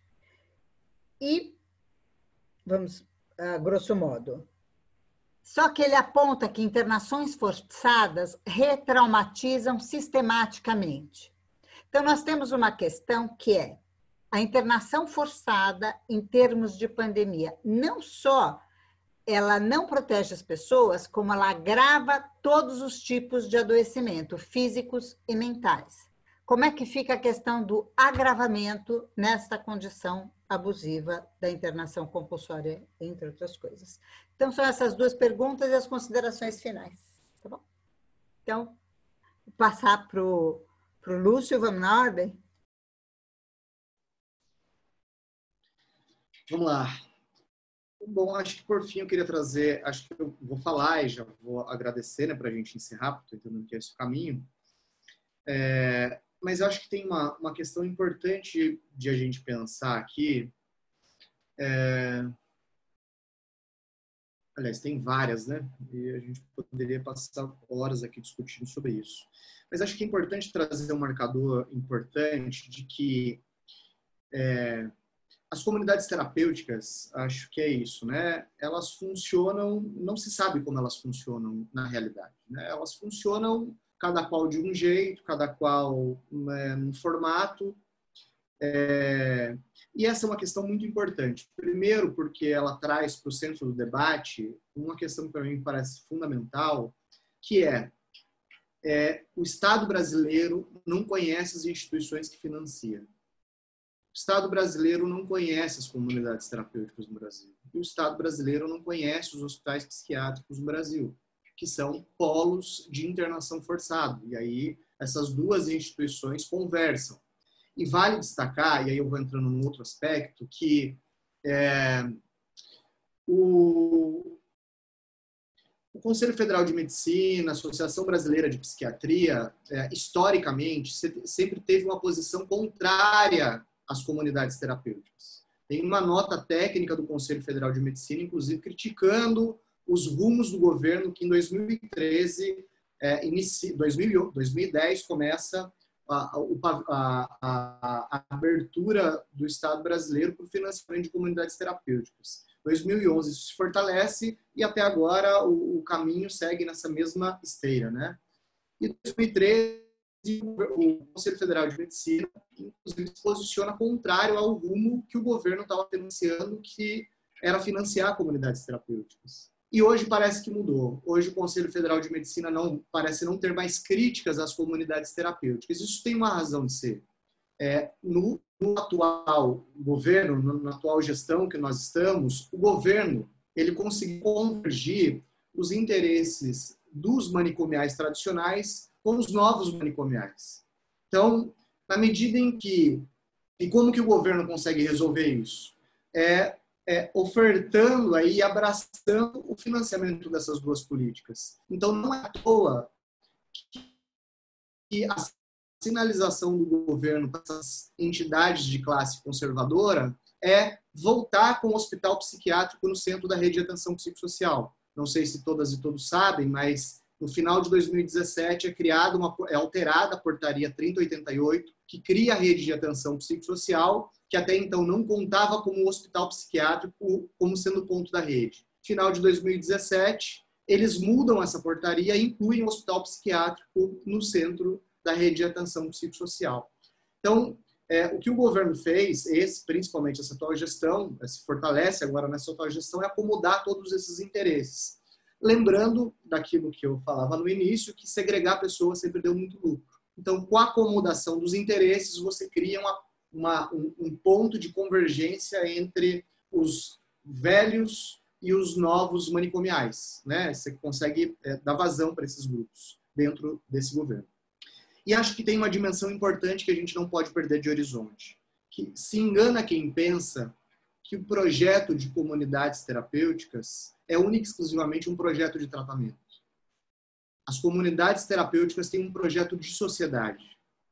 As comunidades terapêuticas são representadas por instituições, por outras instituições nacionais que estão alinhadas com um funcionamento de uma sociedade. Então, a comunidade terapêutica é um ponto dentro de tudo isso.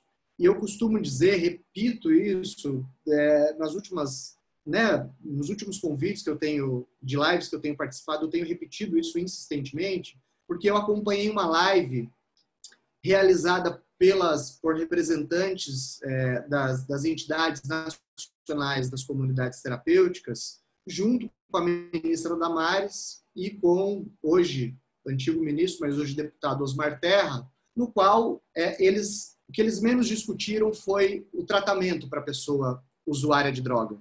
Eles estavam discutindo nessa live um projeto de sociedade.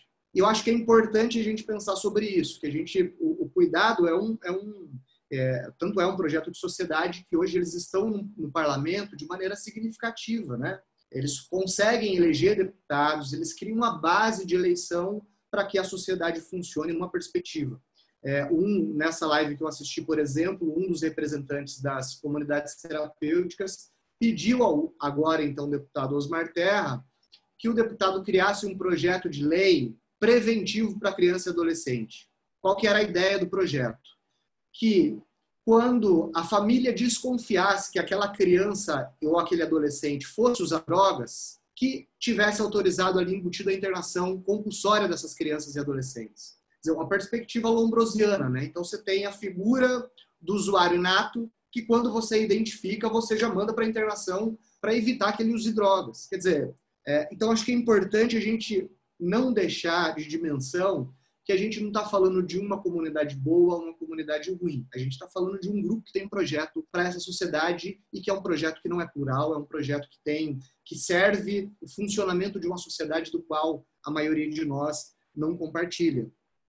E aí as igrejas permeiam tudo isso, né? E um outro problema que se tem, porque acho que a CELI traz essa reflexão dentro das comunidades terapêuticas, que nós, enquanto militantes de direitos humanos, assim dizendo, nós temos que garantir que a fé das pessoas sejam manifestadas. As pessoas têm que ter o direito de manifestar a sua fé, de desenvolver a sua espiritualidade. E essa é uma agenda de nós, defensores de direitos humanos. E é justamente por isso que a gente percebe que, em grande parte das comunidades terapêuticas, isso não é possível. Então, por exemplo, uma pessoa que tem aí uma identidade espiritualista, digamos assim, ligadas às religiões de matriz africanas, são negadas. Essa pessoa não pode manifestar sua fé dentro desses espaços. Então, a gente tem uma série de problemas atravessados pela religião. E acho que tem uma outra dimensão, e aí eu vou caminhando para o final, muito provocado pela fala da CELI também, que é a gente pensar o que a gente falava, inclusive, de hospital psiquiátrico, mas o efeito iatrogênico da internação forçada. Sim, a gente fala que nos hospitais psiquiátricos existe um efeito iatrogênico do hospital psiquiátrico, que é o quê? O sujeito entra com um quadro e ele sai lá com mais 300. Então, ele sai lá, a saúde dele completamente comprometida. Então, é o efeito iatrogênico da própria privação de liberdade. E esse efeito iatrogênico é possível pensar a partir de uma dimensão da internação forçada. Ou seja, o sujeito que é internado de um jeito, ele vai sair de outro quando ele sair de lá. E de outro, arriscaria dizer, na maioria dos casos, muito pior do quadro com o qual ele entrou. E, por fim, acho que tem a questão sobre como garantir direitos, né? O que mais a gente recebe, por exemplo, e é interessante pensar isso, né? Eu, por exemplo, visitei uma comunidade terapêutica no Mato Grosso, no qual tinha uma mulher trans numa comunidade terapêutica masculina. Essa mulher trans era usuária de maconha e, para resumir a história, ao final dessa inspeção e dialogando com essa mulher trans, o que ficou muito claro era que a internação dessa mulher trans não era em função do uso de drogas, mas era em função da transfobia, porque ela era filha de uma grande autoridade do Estado, e aí como que eu faço para internar alguém, para esconder alguém? Eu digo que esse sujeito usa drogas e rapidamente eu providencio uma internação forçada, e aí a justificativa fica na conta da droga, enquanto na realidade a gente está falando de transfobia. Dá para a gente, aí no interior de São Paulo, né, eu sou de Sorocaba, inclusive, né, que foi o maior polo manicomial do Brasil até 2014, e na região de Sorocaba, por exemplo, nós temos muitas instituições que estão ofertando agora tratamento, não é mais só para uso de drogas, ofertando tratamento agora para pessoas viciadas em celular, viciadas em videogame. Então a gente está construindo, na verdade, se a gente não tomar cuidado, a gente está criando grandes polos de segregação humana, que daí vai servir para tudo. Enfim, acho que é uma questão, e só para responder objetivamente, eu acho que uma pessoa que é internada pela mãe, e aí a gente eu queria voltar no ponto de que não existe responsável legal para a finalidade de tratamento. Essa é uma coisa que tem que ser questionada. E o outro, que eu acho que é isso, tem que fazer denúncia em delegacia de polícia, porque a gente está falando de crime em algumas situações que são cometidas. Esse negócio de resgate não é internação involuntária e, portanto, pode ser considerado como prática de sequestro. Nós estamos falando de prática de tortura ou de prática de tratamento cruel, desumano e degradante. Então, tem que ser denunciado isso em delegacia de polícia, na Defensoria Pública, no Ministério Público e reivindicar com que minimamente esses direitos possam ser reconhecidos, porque eles já existem. Por fim, Celi, mais uma vez aí, agradecer a oportunidade, dizer a satisfação que foi poder estar aqui com vocês, deixar um abraço para o Maroni e para o Haroldo e me colocar à disposição para reflexões futuras aí. Muito obrigado. Nós é que agradecemos. E vamos dar sequência para o Haroldo agora. Obrigado, Celi. Bom, nós estamos lidando com um tema que é muito específico, né? A gente fala da internação forçada dentro da política de drogas, mas é evidente que muitos dos problemas que acabam sobrando para esta discussão resultam basicamente daquilo que muitos movimentos já denunciam há muito tempo, o Cristiano, aí na Plataforma Brasileira de Política sobre Drogas, né, entre tantas outras instituições e pessoas, enfim, que vem denunciando que, de fato, o problema está no proibicionismo, né?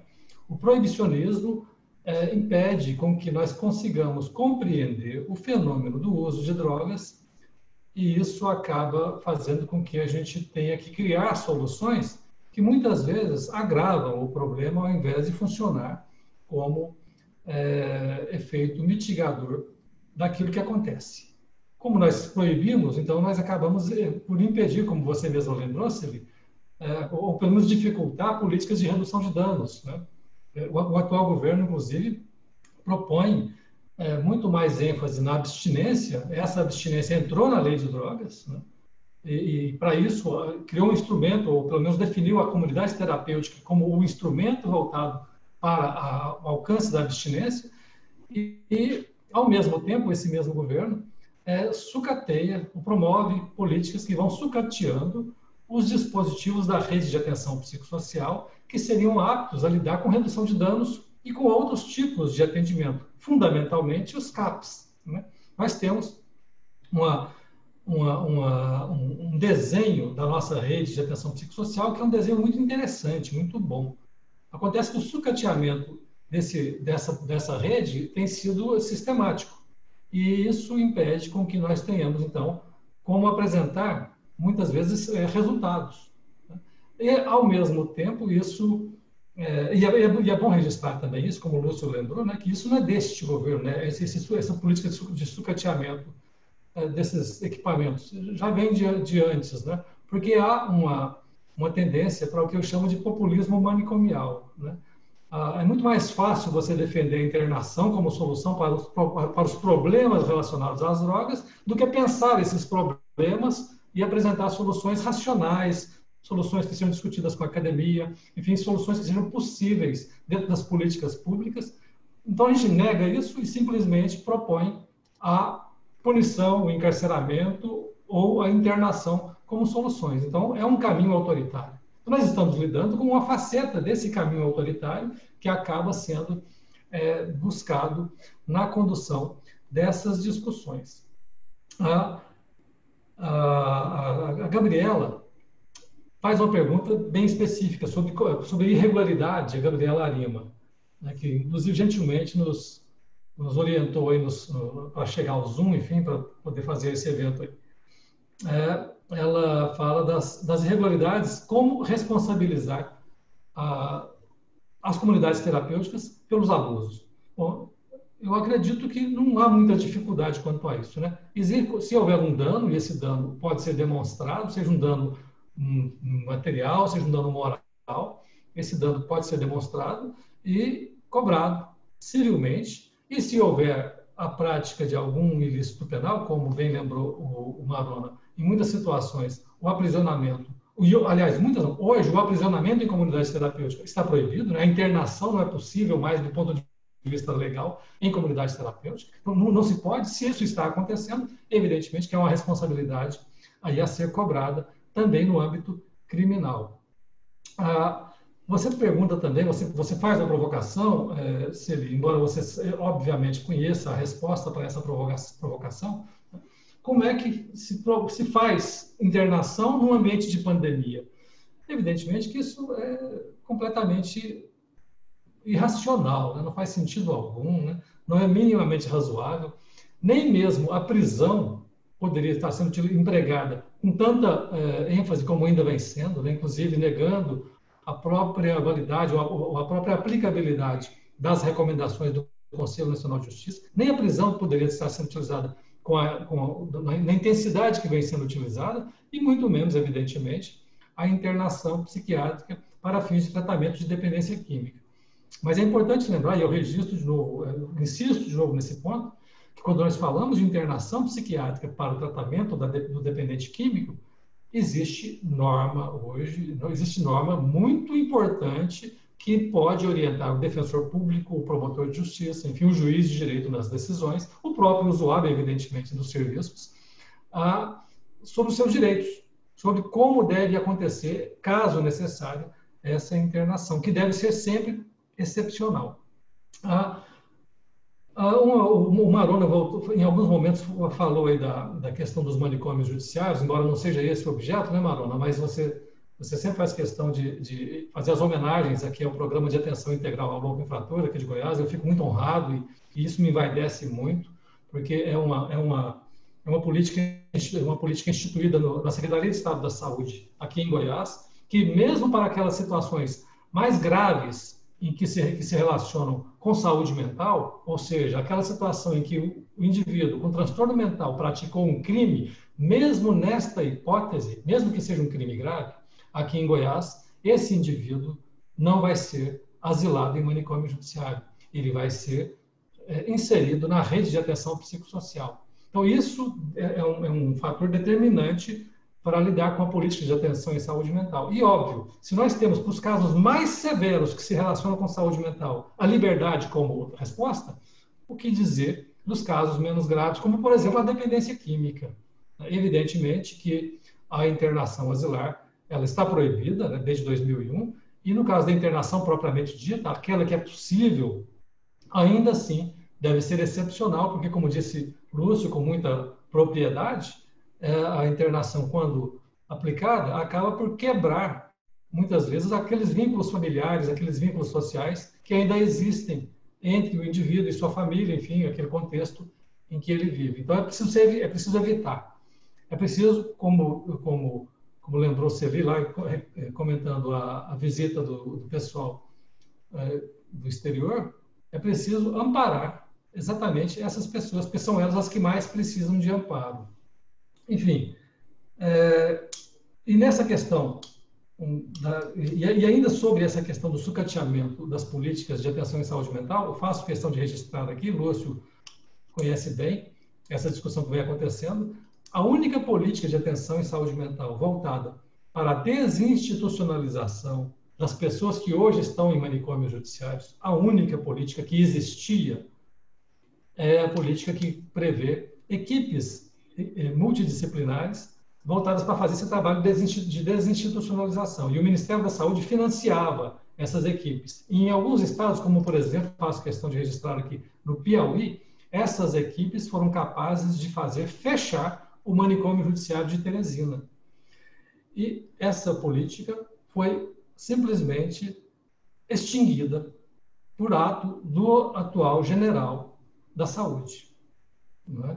A gente não pode nem dizer que é ministro da saúde, é o general da saúde. Porque para tomar uma atitude dessa natureza, autoritária ao extremo, fazendo cessar a única política que poderia ter algum resultado desinstitucionalizador em relação aos manicômios judiciários, isso é de uma crueldade sem tamanho. Né? E contra isso, evidentemente, muita gente se insurgiu e a gente está aí numa batalha para ver se reverte essa decisão tomada pelo Ministério da Saúde. E para finalizar,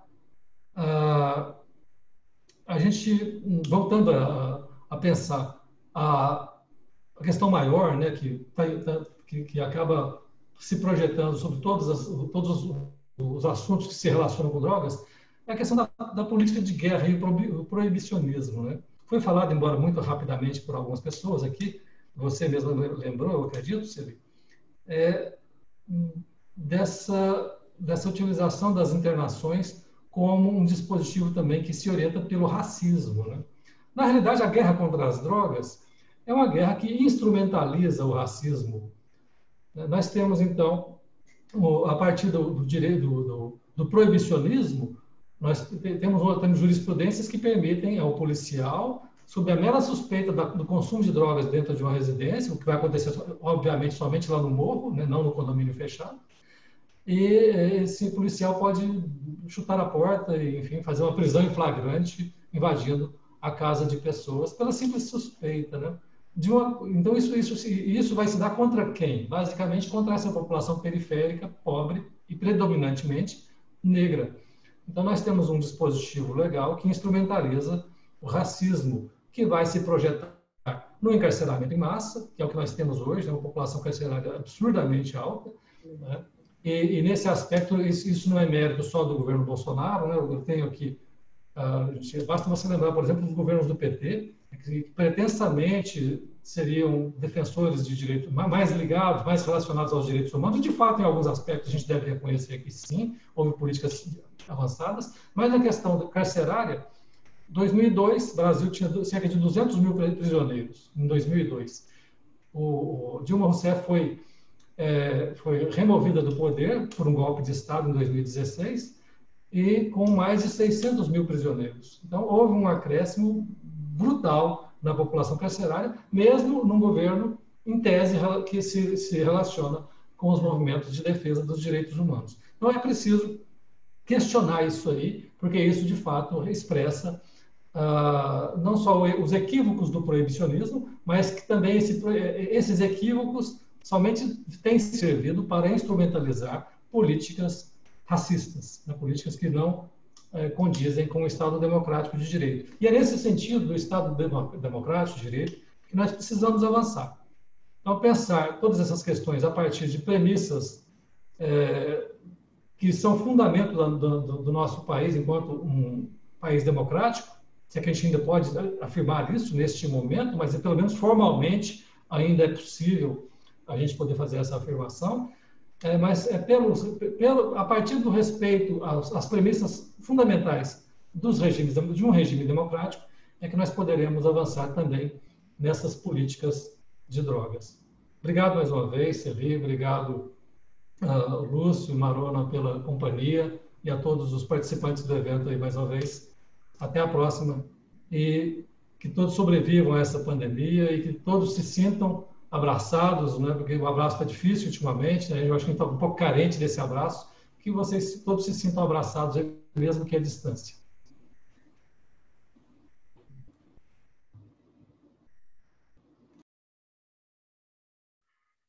Posso ir? Desculpe, pode.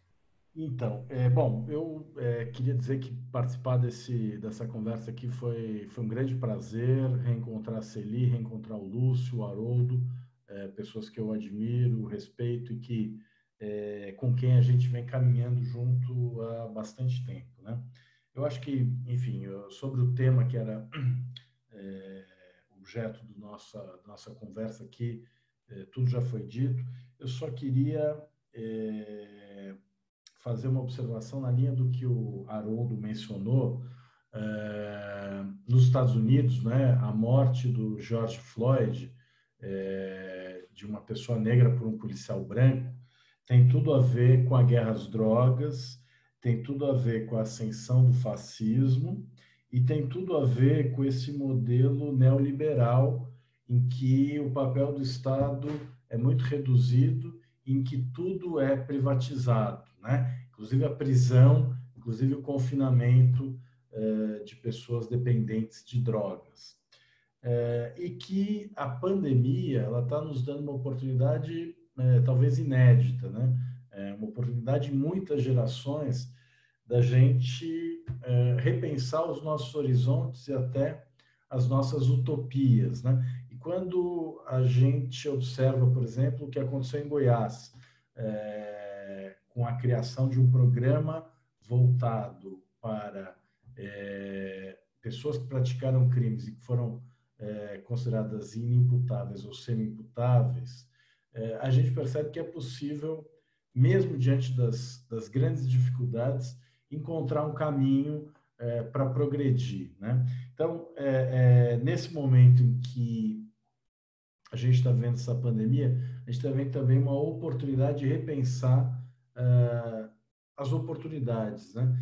Inclusive no que diz respeito a todas essas questões. A questão do racismo, por exemplo, era uma questão existente já há muito tempo e que, de repente, ganhou essa emergência, né? Ganhou esse destaque por conta do momento que nós estamos vivendo também. Eu acho que o Gramsci tem uma passagem que ele diz: quando o velho não terminou de morrer e o novo ainda não nasceu, né, vive-se a era dos monstros, em que muitas atrocidades acontecem, que eu acho que é um pouco o que nós estamos vivendo. Mas é também uma oportunidade para a gente repensar novas formas de convivência, novas formas de observação da realidade. Acho que a questão da internação está diretamente relacionada a isso, né? Num outro modelo de sociedade, num modelo de sociedade onde a fraternidade, onde o respeito ao outro são valores valorizados, né, que prevalecem, acho que nós temos condições de buscar outras alternativas. Então, eu queria agradecer mais uma vez a oportunidade, a participação, cumprimentar o presidente Caio Augusto, que tem proporcionado a abertura para a realização de debates desse tipo, a Ana Amélia Camargos, a Mascarenha Camargos, a todos os companheiros da Comissão de Álcool, Outras Drogas e Saúde Mental da Comissão de Direitos Humanos da OAB, agradecer a Gabriela e o Constantin, que tiveram um trabalho especial na realização deste e de outros eventos que estão sendo realizados, né? Nós temos aí uma série de debates preparados que vão justamente abordar a questão das drogas nas suas múltiplas temáticas, né? Então, muito obrigado a todas e todos que trabalharam para a realização desse evento. Muito obrigado a você, Celi, ao Lúcio e ao Haroldo. Foi um grande prazer. Bom, eu gostaria de parabenizar a todos e dizer que foi uma honra participar dessa mesa também. Eu também tenho muito a agradecer aos participantes, aos palestrantes, a vocês três. Foi um prazer ouvi-los. Acho que esse debate é mais do que necessário, né? Tivemos pessoas fiéis, ficaram ouvindo e acompanhando até essa hora, e é um debate de alto nível e fundamental para a transformação da sociedade nesse momento, né? Eu, particularmente, lutei 10 anos para que a lei antimanicomial fosse aprovada. Quando ela foi aprovada, eu era coordenadora de saúde do Conselho de Psicologia. Nós fizemos um enfrentamento e conseguimos, né? Muito também porque ocupamos a mídia. Eu acho que é fundamental ocuparmos a mídia, pensarmos em formas de levar esse debate para uma população maior. Uma das possibilidades agora, em época de pandemia, é que a gente possa retransmitir, que a gente possa, essas lives possam também ser encaminhadas, né, para outras pessoas, né? Eu acho que a população comum precisa se apropriar desse debate, porque realmente a internação é vista como a solução. Eu não posso cuidar na minha impotência, eu dou para quem sabe cuidar, né? As pessoas dizem isso. Então, assim, também gostaria de agradecer a Gabriela, ao Constantin e ao Marona também por terem, né, pensado nesse projeto de discussões, né, junto à comissão e às outras comissões da OAB também, e a OAB que, nesse momento, encara essas discussões.